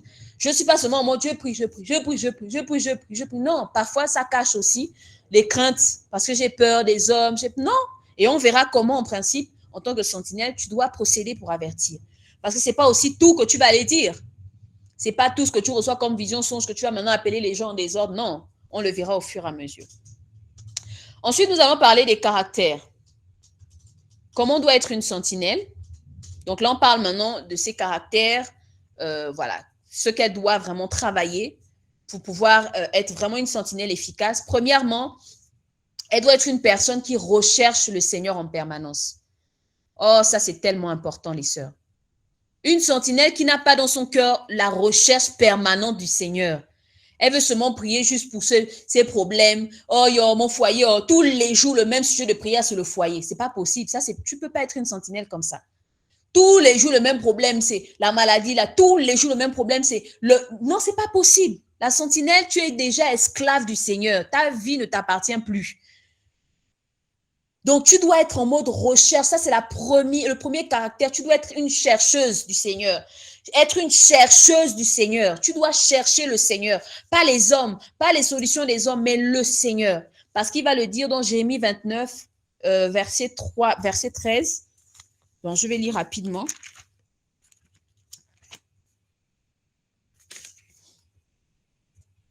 Jérémie 29.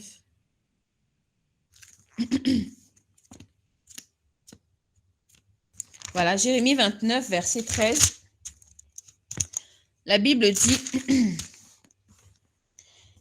Vous me chercherez et vous me trouverez, car vous me consulterez de tout votre cœur, car je me laisserai trouver par vous. » Et vous savez, la particularité d'être une chercheuse du Seigneur, c'est que quand on a le désir de chercher le Seigneur, ce n'est pas nous qui le trouvons. Parce que c'est impossible de trouver un Elohim aussi puissant. On va le trouver où? Si tu as une carte sur laquelle on t'a montré que tu passes par là-bas, tu vas d'abord au Gabon, après tu passes par l'Afrique centrale, après... Ok, montre-nous, mais ce n'est pas possible. Tu ne peux pas trouver ces traces.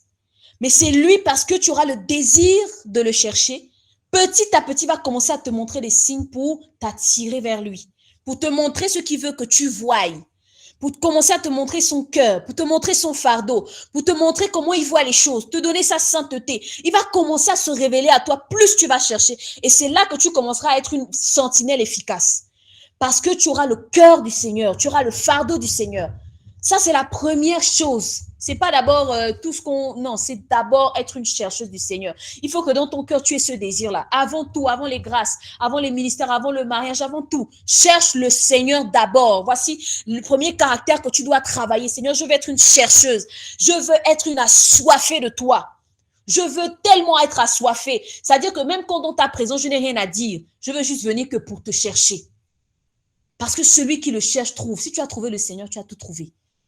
Le Seigneur va commencer à te révéler des choses. Il va commencer à te partager des choses. Deuxième chose, il faut être une personne qui a la crainte du Seigneur. La crainte du Seigneur. Parce que si tu n'as pas la crainte du Seigneur, tu auras la crainte des hommes. Et la Bible dit que la crainte des hommes tend un piège. Tu ne peux pas être une sentinelle et avoir la crainte des hommes. Sinon, tu ne vas pas avertir. Tu ne parleras pas. Tout ce que le Seigneur va vouloir te dire, tu vas dire, oh non, oh Seigneur, la sœur là, non, oh non, oh non. C'est pas possible. Il faut avoir la crainte du Seigneur. Il faut que tu réalises qui t'a enrôlé dans son armée. Est-ce que c'est le général, le chef suprême que tu dois écouter, le général, ou ce sont les simples humains, les simples, voilà, les simples habitants de la ville, voilà, les civils. Qui devons-nous craindre? Il le dit dans, je pense, Malachie. Il dit, si je suis Père, où est l'honneur? Si je suis Elohim, où est la crainte? La sentinelle doit travailler cela, la crainte du Seigneur. La sentinelle doit travailler l'humilité, doit être une personne humble. Prenons ce passage-là, Juge 8. Parce que parfois, on reçoit des visions, des songes, et on commence maintenant à se voir comme si on était Elohim nous-mêmes. On veut prendre la gloire du Seigneur. Le Seigneur t'a montré qu'une sœur, peut-être, elle devait vivre une belle saison. Toi, tu allais partager ça, par exemple. Oh, ma sœur, peut-être ça fait 5 ans que tu n'as pas d'enfant. Le Seigneur m'a montré que tu vas enfanter des jumeaux. Et puis, pouf, la chose se réalise. Et là, tu commences à marcher vraiment. Tes pieds ne touchent plus le sol. Ah, je suis une prophétesse. Je suis une sentinelle, maman. Tu n'as encore rien compris. Donc, on est dans Juge 8. Juge 8, 22. Les hommes d'Israël dirent tous d'un commun accord à Gédéon, domine sur nous, toi, puis ton fils et le fils de ton fils, car tu nous as délivrés de la main de Madian. Gédéon leur répondit, je ne dominerai pas sur vous et mon fils ne dominera pas sur vous. C'est Yahweh qui dominera sur vous. Là, on parle d'une bataille extraordinaire qu'il y a eu. Et le Seigneur a souverainement sauvé Israël au travers d'une stratégie, mais hors pair, quoi. Il y a que lui qui peut avoir ce genre de stratégie-là. Vous allez en guerre avec les vases, les lampes et les trompettes, Seigneur. Voici vos armes contre une armée des Madianites qui faisait je ne sais pas combien de fois l'armée, ils étaient juste 300 personnes. Et quand le peuple a vu ça, j'étais tellement émerveillé parce que Gédéon était au devant de la scène. Il était devant, donc ils ont voulu maintenant que Gédéon domine sur eux, qu'il soit leur roi. Et Gédéon a dit, hey, non, pardon, je connais mes limites, je sais que je ne suis rien. C'est le Seigneur lui-même qui doit. Donc ça, c'est très important qu'on ait une attitude d'humilité. Dès que le Seigneur est passé par toi, c'est fini, tu ne touches plus le sol, tu parles maintenant aux gens d'une certaine manière, tu méprises les gens, ou parce que tu as certains privilèges, tu commences à mépriser. Non, une sentinelle doit être humble. Tout ce qu'elle reçoit, ce n'est pas d'elle. C'est le Père qui le lui accorde pour qu'elle fasse simplement son œuvre. Il n'y a aucune gloire à prendre. Elle doit être une personne humble. C'est vraiment un caractère qu'il faut travailler, l'humilité. La sentinelle également doit être quelqu'un de solitaire. Il faut déjà le dire, les sœurs. Les sentinelles sont solitaires. Donc, si tu aimes les copines, là, bavarder, parler, oh, je vais prouver tel, oh, le copinage, oh, ma combi, ma sœur d'une autre mère, tout ce qu'on veut là, tout ça. Ma sœur, tu auras du mal à être une sentinelle. Regardez tous les prophètes d'Israël, tous, ils étaient solitaires. Pas parce qu'ils fuyaient les gens, pas parce qu'ils avaient des blessures intérieures, parce qu'il y a des gens qui sont solitaires parce qu'ils ont leurs blessures. Mais nous, on sait qu'on est en train de passer par une formation. C'est la raison pour laquelle le Seigneur a bien voulu toucher l'aspect des blessures intérieures, parce que pour être une sentinelle, il faut qu'on soit guéri de ces choses-là. Dans Osée 2,16, il dit, j'attire son cœur dans le désert pour parler à son cœur. Je l'ai attiré dans le désert pour parler à son cœur. Dans l'histoire d'Élie, Élie le prophète, on voit qu'à un moment donné, il se plaint du Seigneur du fait d'être seul. Parce qu'effectivement, à cette époque, physiquement, il se voyait seul. Ça veut dire que vous prenez tous, hein, vous prenez Ézéchiel, vous prenez Jérémie, tous, citez-les comme vous voulez, même Daniel, tous c'était des personnes solitaires. Des personnes qu'on ne comprenait pas, des personnes qu'on disait, ah, toi là. Et parfois, ma sœur, tu peux ressentir cette solitude-là. Mais ne te plains pas. Ce n'est pas parce que, voilà, ne te dis pas que oh, les gens ne m'aiment pas, parce qu'il y a des gens comme ça. Parce qu'ils vont rester seuls. Hein, la vie a fait en sorte qu'ils se retrouvent seuls dans certaines situations. Ils vont commencer à mettre la faute sur les gens. Oh, vous ne m'aimez pas, vous ne venez pas me rendre visite, vous ne m'appelez pas. Non, ça, ce sont les blessures qui parlent comme ça, les blessures intérieures. Il faut encore repartir à l'hôpital. Comme disait une sœur, se faire hospitaliser dans la clinique céleste du Seigneur. Oui, oui. Donc, une sentinelle doit vraiment être une personne solitaire. Elle ne doit pas être mal à l'aise du fait d'être seule. Si tout le monde t'abandonne, tu sais que tu es une chercheuse du Seigneur. Donc, si tout le monde t'abandonne, c'est pour que tu sois avec le Seigneur. Il t'attire dans le désert pour parler à ton cœur, pour te confier de nouveaux fardeaux, pour te partager encore certaines choses. Yahushua, Jésus devient ton seul et meilleur compagnon. Et ça t'évite de te faire briser le cœur à gauche et à droite parce que tu veux avoir des amitiés forcées, des compagnies même que le Seigneur ne veut même plus que tu aies. Vous savez, quand on est une sentinelle et que le Seigneur nous aiguise, qui nous fait monter en grade, il y a des moments où il va te dire, sépare-toi de telle personne. Pas parce que la personne est forcément dans le péché, mais parce que le Seigneur t'attend à un autre niveau et où il sait que cette compagnie-là peut être un piège pour toi. Parce que la personne parle trop, parce que la personne a un problème dans son cœur, les humeurs et tout, parce que la personne a un caractère compliqué. Tu te sépares. Tu sais que tu ne pourras pas avancer avec elle. La sentinelle doit être discrète. On a parlé de ça. Elle doit être vraiment discrète. Ça, c'est un point important pour nous les femmes. Vous savez, on a souvent réputé les femmes d'être très bavardes. Bon, on ne va pas dire que c'est trop faux, hein? Ou bien les sœurs. C'est trop faux, on aime parler. Oh. On aime parler. La Bible dit dans Proverbe 27, verset 2, « Qu'un autre te loue et non ta propre bouche, un étranger et non pas tes lèvres. » Vous savez, la discrétion est très, très importante dans le caractère de la sentinelle. Elle doit être discrète. Il y a des personnes qui le Seigneur leur parle. Elles veulent à tout prix qu'on sache que c'est elle qui a reçu la vision de la prophétie, du songe, du cantique, de l'enseignement. Elles veulent tellement. Et parfois, ce n'est pas toujours mettre sa photo sur une affiche. Hein. Parfois, c'est dans l'attitude. Oh, ma soeur, tu sais, vraiment, le Seigneur m'a donné une révélation là. Je t'assure, tu sens que dans le cœur, la soeur veut vraiment se mettre seulement en haut. Mais ma soeur, ne sais-tu pas que la sentinelle est combattue? On dit que dans l'armée du Seigneur, c'est le premier soldat. La première cible de l'ennemi. Tu dois être discrète.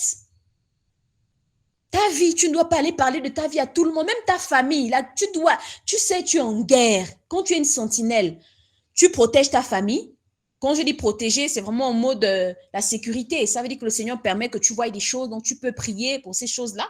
C'est une forme de protection. Mais tu vas commencer à aller livrer les secrets de ta famille, parler de tes problèmes de couple, aller parler de tous tes projets à ta famille, à ta belle famille, à tout le monde. Mais tu t'exposes.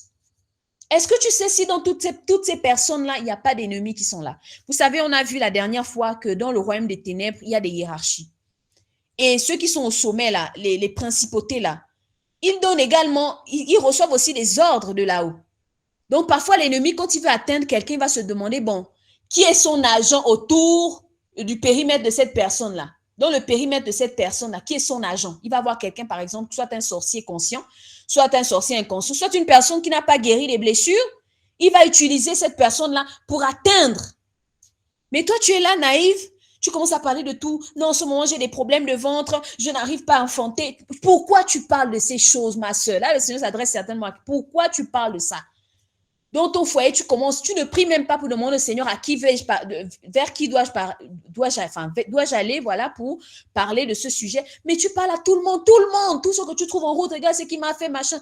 Tu ne peux même pas gagner une bataille comme ça. Parce que vous savez, comme je disais au départ, comme on l'a vu dans l'histoire d'Élysée avec le roi de Syrie, c'était dans leur chambre secrète qu'ils menaient leur stratégie de guerre. Mais ce qui choquait, ce qui énervait le roi de Syrie, c'est que tous ces secrets-là étaient dévoilés par Élisée. Donc nous, en tant que sentinelle, on doit être discrète par rapport à notre vie. Une sœur commence à arriver, commence à te poser des questions indiscrètes. Oui, c'est comment là-bas? Comment tu fais? Est-ce que tu as déjà un enfant? Est-ce que tu es déjà marié? C'est quoi le problème en fait? Qu'est-ce qui se passe? C'est ma vie. Donc, vraiment, on doit être des personnes, la sentinelle doit être une personne discrète. Il faut cultiver la discrétion. Je dis bien la discrétion. Je n'ai pas dit la cachotterie. Je dis la discrétion. Parce que la cachotterie, c'est autre chose. Cachotterie, c'est qu'il y a un vrai problème, tu ne veux pas parler au nom de la discrétion. Non. S'il y a un problème et que tu dois parler pour sortir de cette situation, il faut parler, il faut prier pour que le Seigneur te guide vers quelqu'un. Mais si c'est une situation vraiment où tu es entre la vie et la mort, où vraiment il y a vraiment le feu quelque part, bah, tu dois parler. Mais la discrétion, c'est vraiment avoir une certaine gêne. C'est avoir de la réserve par rapport aux choses qui sont personnelles, aux choses qui ne concernent pas tout le monde. Je ne suis pas obligée de dire ma vie à tout le monde. Que ce soit ma famille, que ce soit qui que ce soit, peu importe, je ne suis pas obligée. C'est ma vie, ne m'oblige pas à le faire. La sentinelle doit être une personne qui marche dans la sainteté et la consécration. 1 Pierre 1,15 va dire soyez saints dans toute votre conduite. Et le Seigneur dira soyez saints comme moi, votre Père, je suis saint. Une sentinelle doit se sanctifier. Parce que comme on l'a vu par rapport au corps, à l'âme et à l'esprit, lorsque notre âme est encore malade, l'esprit, le Seigneur peut nous révéler des choses, mais le filtre de l'âme peut empoisonner ce qu'on a reçu. Tu as reçu une pensée par rapport à une sœur, mais parce que ton cœur est amer, parce que ton cœur est dans les soucis de la vie, tu vas très mal transmettre cela. Ou parfois, tu ne vas même pas transmettre parce que tu n'auras pas compris la pensée du Seigneur. Sur le plan du corps, ta bouche, qu'est-ce que tu dis? La médisance, le mensonge, la duplicité, la vantardise, toutes ces choses, c'est au niveau de ta bouche. Mais cette bouche que tu as, le Seigneur te la donne pour avertir. C'est encore cette même bouche-là qui fait sortir toutes ces choses sales. Toujours en train de critiquer, de juger les autres. C'est pas possible. La sentinelle doit, et vous savez, sainteté et consécration, c'est le même mot, hein, Kodesh, qui veut dire être mis à part. Ça veut dire que tu te mets à part, tu te préserves. Parce que tu sais que ta bouche est un instrument. Et si c'est l'instrument de Yahweh, si c'est l'instrument du Seigneur, il doit être pur. Tu ne peux pas en même temps tout de suite en train de congosser une sœur. Oh oui, mais je t'ai dit, j'ai même appris que telle sœur l'a fait comme ci, comme ça. Après, tu vas quoi aller prophétiser? Non, non, non, c'est pas possible. Jacques le dit. De la même source ne peut pas sortir l'eau amère et l'eau douce, les sœurs. La sentinelle doit être une personne de foi. Parce que vous savez que là, on parle de la sentinelle, non pas sur le plan physique, mais sur le plan spirituel. Donc, pour pouvoir toucher les choses spirituelles, il faut la foi. Ce n'est pas des choses qu'on explique humainement parlant. Il faut la foi. Ça veut dire qu'il faut croire sans voir avec nos yeux physiques.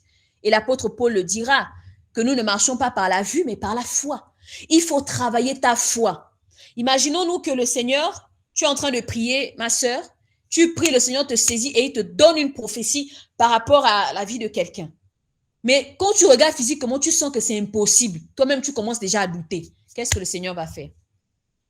Ton devoir, c'est même pas de douter. Dès que le Seigneur a dit, tu parles. Même si tu ne comprends pas, tu ne sais pas par quel moyen il va passer. C'est pour ça, ne te regarde pas. Et c'est souvent là le piège.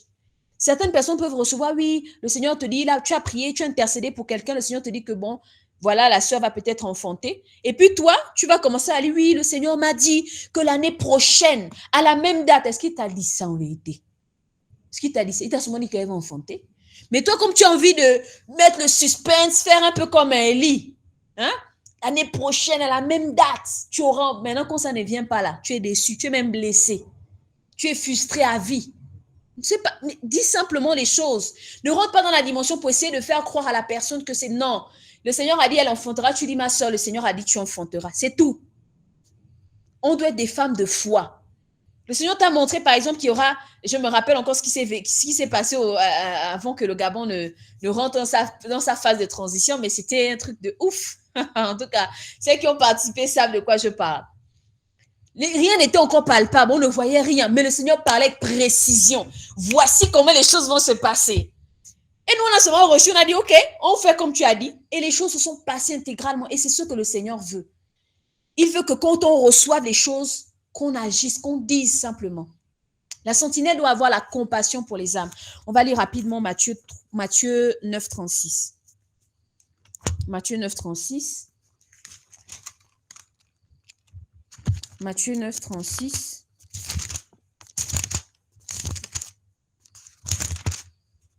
Ok, la Bible dit, « Et voyant la foule, il fut ému de compassion pour elles parce qu'elles étaient perdues et jetées à terre comme des brebis qui n'ont pas de berger. » Ici, en fait, c'est Yeshua, voilà, qui est en face de la foule. Et quand il se retourne, il voit vraiment une foule complètement désemparée.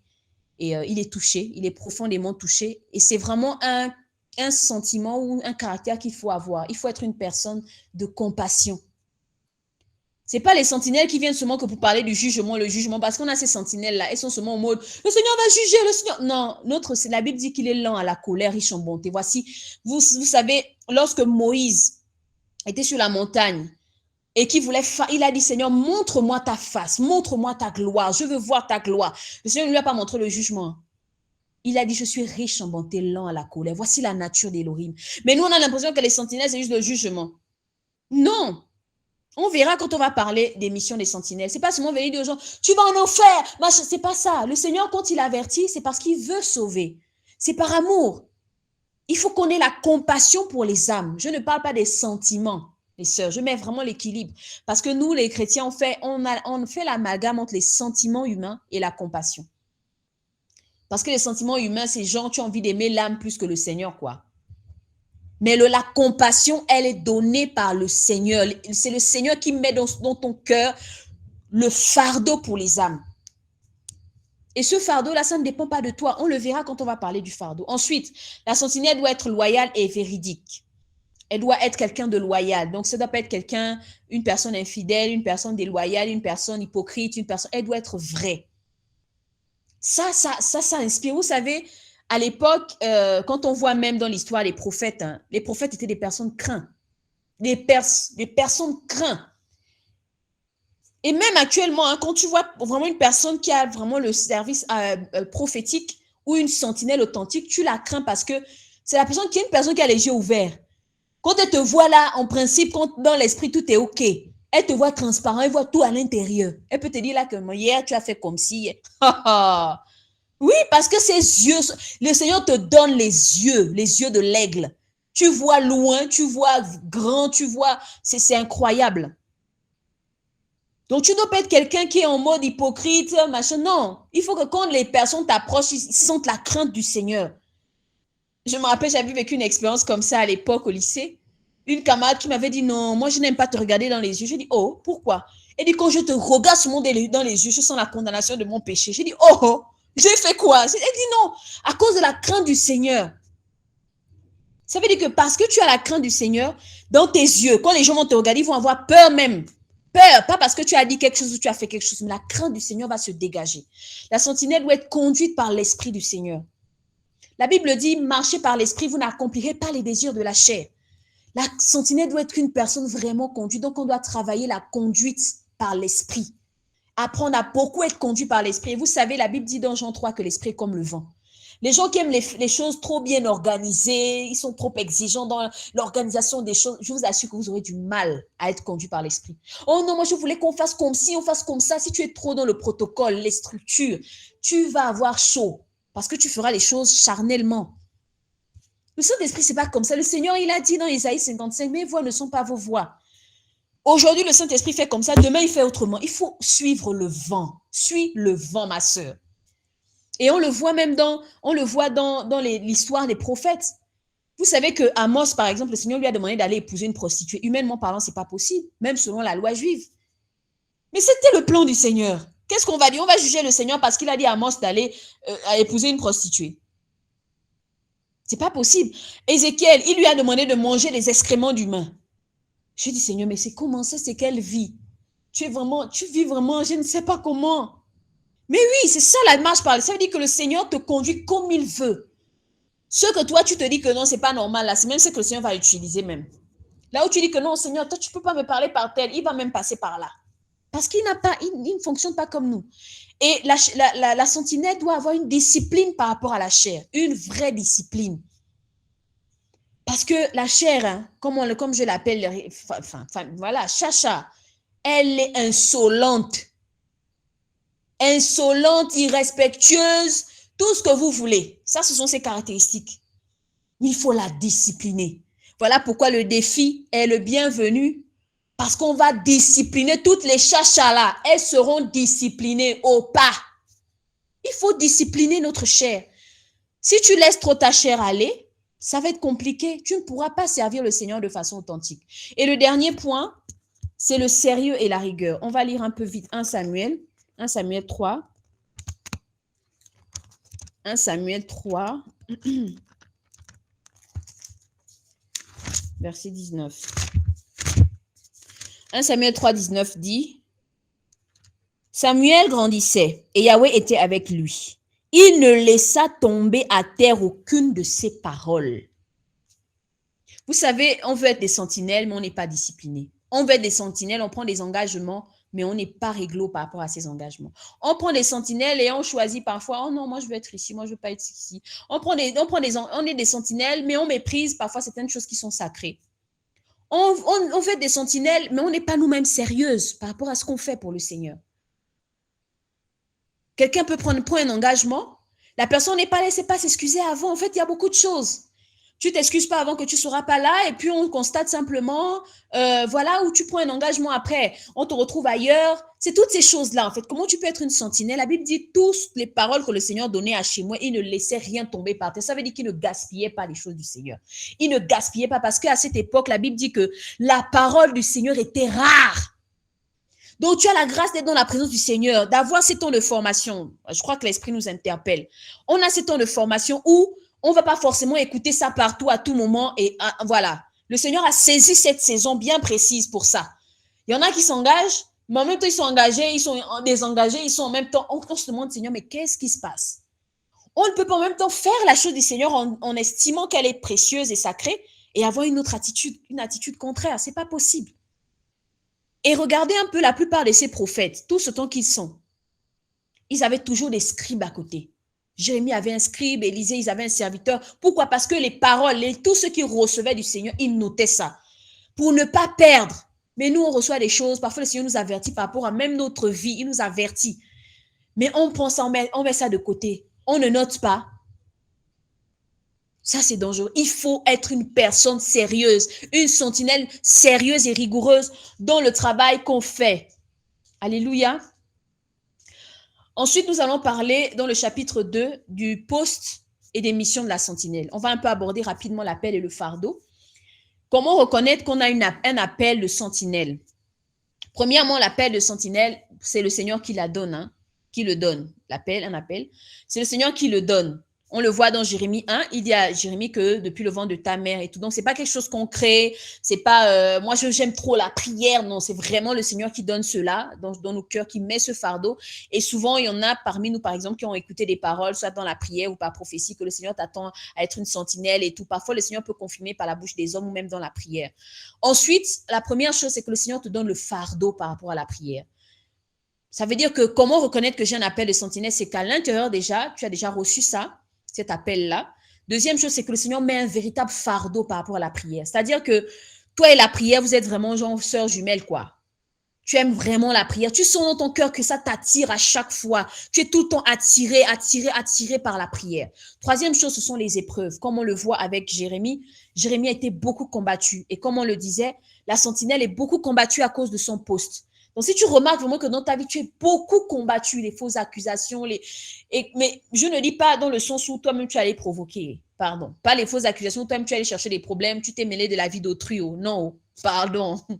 Moi, je parle de tu es dans l'intégrité et tout, mais vraiment tu subis des fausses accusations et tout le reste, comme avec Jérémie et tous les autres prophètes. Quand tu sens que tu as des épreuves, les gens te rejettent, tu vis des situations alors que tu crains le Seigneur, oui. Tu as aussi cet appel-là. Deuxième chose, la solitude et la privation. Oui, comme on le disait, tu sens que tu es parfois seul, que tu ne sens pas ta place à certains niveaux. Oui, tu peux aussi avoir cet appel de sentinelle-là. Ensuite, le deuxième aspect, c'est la sensibilité, pardon. La sensibilité spirituelle. Ça veut dire que tu es quelqu'un qui facilement peut ressentir les choses. Tu ressens les choses, tu peux ressentir des dangers, tu peux recevoir des visions, des songes. Le Seigneur t'interpelle beaucoup. Il interpelle même parfois par rapport à certains événements, que ce soit dans les visions, les songes, par prophétie, ou même tu ressens simplement que tu sens qu'il y a un danger peut-être quelque part. C'est-à-dire que le Seigneur t'a donné naturellement, à cause de cet appel, une sensibilité dans l'esprit. Ensuite, on va un peu parler du fardeau. C'est quoi un fardeau? Parce que vous savez que on parle généralement le fardeau. Oh, moi, j'ai le fardeau des âmes. Oh, moi, c'est quoi le fardeau? Le passage qu'on va lire, c'est Matthieu 11, 29. La Bible dit, prenez mon joug sur vous et recevez mes instructions, car mon joug est doux et mon fardeau est léger. Ça, c'est le Seigneur qui parle. Et vous savez, le Seigneur va nous faire comprendre quelque chose. Ce passage, en fait, avant cette partie, il va dire, venez à moi, vous tous qui êtes fatigués et chargés. Ça veut dire quoi? Ça veut dire que premièrement, comment commence un fardeau ou comment reçoit-on un fardeau ou le fardeau du Seigneur en tant que sentinelle? La première attitude d'abord ou la première situation, c'est la situation d'épuisement. Ça veut dire que le Seigneur va dire, vous tous qui êtes fatigués, venez à moi.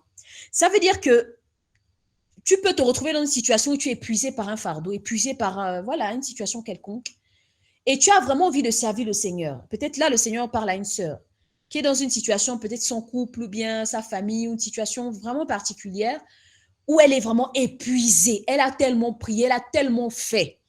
Mais le Seigneur dit une chose, il dit, viens à moi, dépose d'abord ton fardeau. Et la première action que le Seigneur dit, c'est quoi? Après cela, il dit, prenez mon joug. Vous savez, le joug, c'est quoi? C'est une ensemble d'entre-pièces, s'il faut dire ça comme ça, qu'on mettait en place sur des animaux pour transporter, par exemple, des chariots pleins de marchandises et tout le reste, ou encore pour transporter des fardeaux.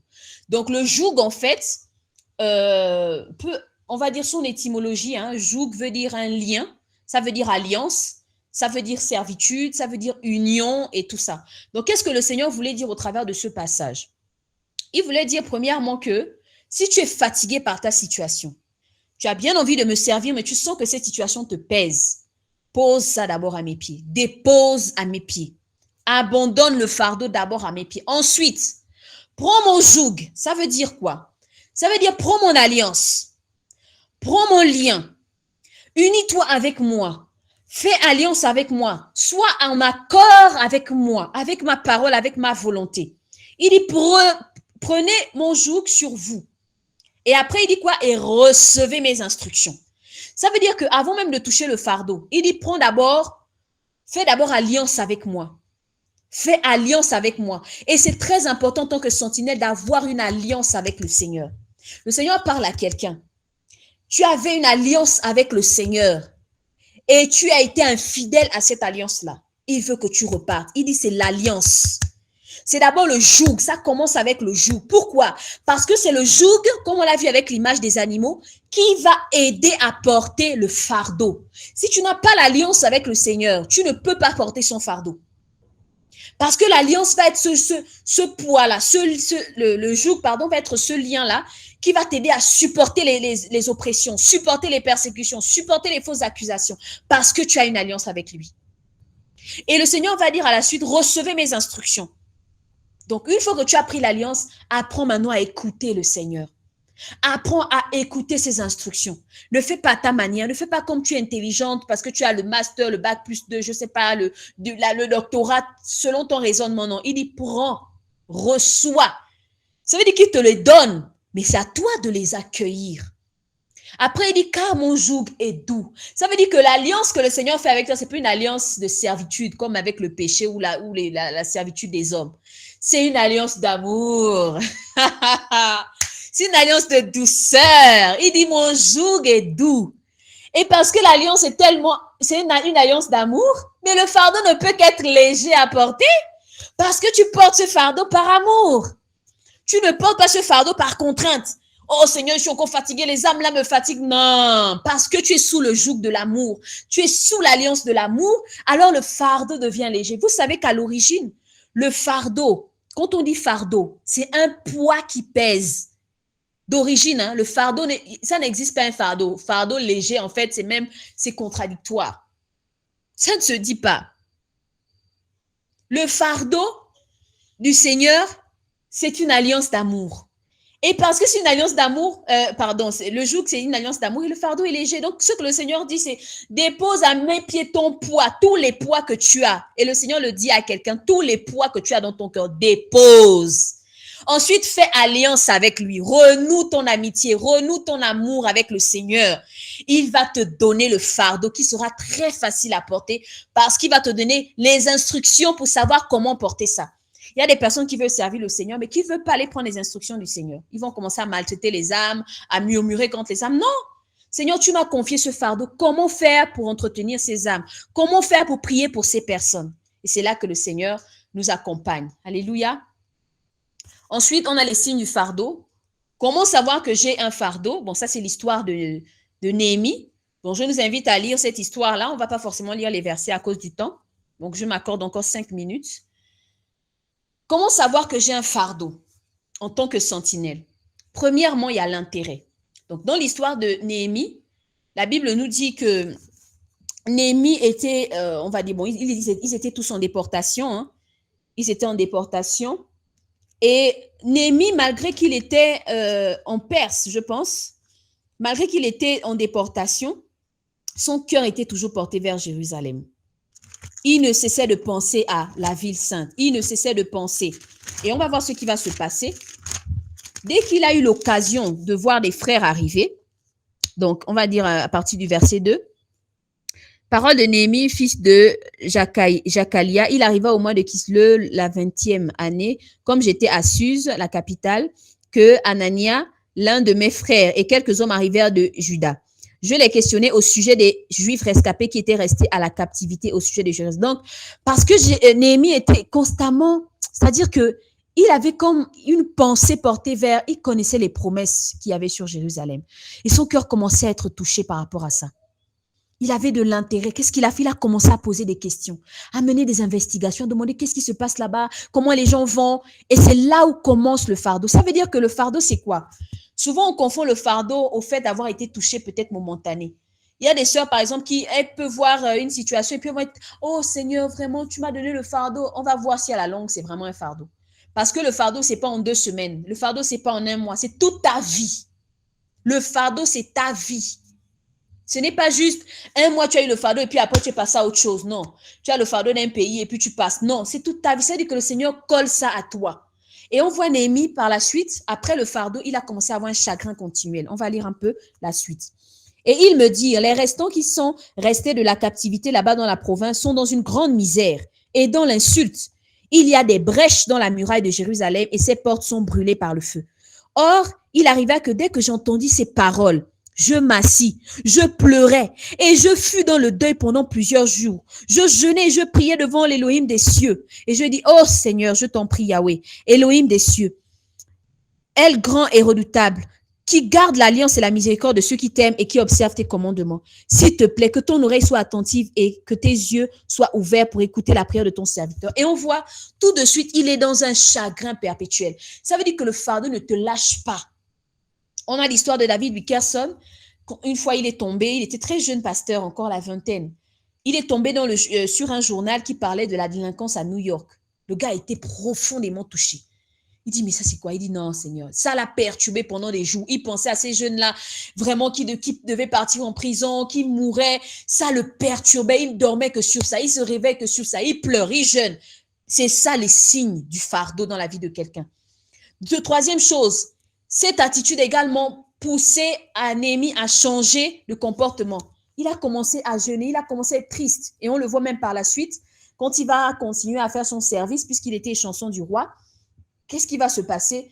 Son aspect même va être impacté. Parce qu'il est dans une... C'est-à-dire que le Seigneur lui donne comme une partie de son cœur. C'est ça le fardeau. Le Seigneur te donne une partie de son cœur, ce qu'il peut ressentir par rapport à une personne, par rapport à une situation. Et quand le Seigneur te fait ressentir ça, parce que il est Elohim, tu es dans un chagrin. Je me rappelle d'un serviteur du Seigneur qui disait qu'un jour, le Seigneur lui a donné son cœur pour les âmes. Il t'a fait toute une journée, il pleurait. Toute une journée. Il essaie de s'arrêter, il n'arrive pas. Il pleurait seulement. Et il s'est rendu compte que, Seigneur, je ne peux pas perdre une seule âme parce que le Seigneur lui avait donné ce fardeau.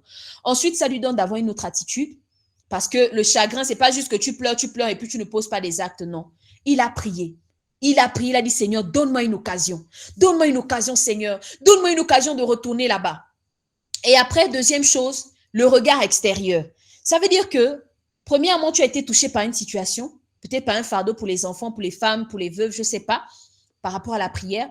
Deuxièmement, tu sens que c'est en permanence, là, tu es beaucoup en train de prier. Comme je crois qu'il y a une sœur qui disait qu'elle avait un fardeau beaucoup pour l'église persécutée. Ça veut dire que c'est là en permanence, c'est là en permanence. Après, ça te pousse à poser des actions. Tu commences à jeûner, à prier, à mener des investigations, à te renseigner et tout. Et de façon extérieure, les gens commencent à observer qu'il y a des choses qui changent. Ils te disent que, ah, mais toi, vraiment, c'est au moment que tu as maintenant le fardeau. Toi, tu as vraiment le fardeau. Les gens commencent à observer que ton attitude est différente par rapport à avant. Et le dernier aspect, c'est le prix à payer. Et on a vu ce qui s'est passé avec Néhémie, parce que dans le quatrième point, le regard extérieur, on a vu que le roi a constaté qu'il était triste. Et il a pu exposer sa situation.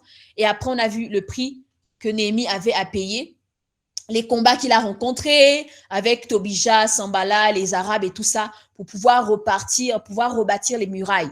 Et le dernier aspect, je pense que c'est le dernier, non, l'avant-dernier, ce sont les œuvres, le travail. Ça veut dire que le fruit du fardeau, c'est le travail qu'on fait. Le Seigneur t'a donné un fardeau par rapport aux femmes. C'est où le travail? Il faut travailler. Le Seigneur t'a donné un fardeau par rapport aux enfants. Il faut travailler. C'est vrai que tu pries déjà, mais en priant, le Seigneur te donnera des directives. En priant, il te dira, par exemple, fais telle action, fais comme si, prie de telle manière. Il va te donner forcément des directives. Et après cela, il y a le fruit.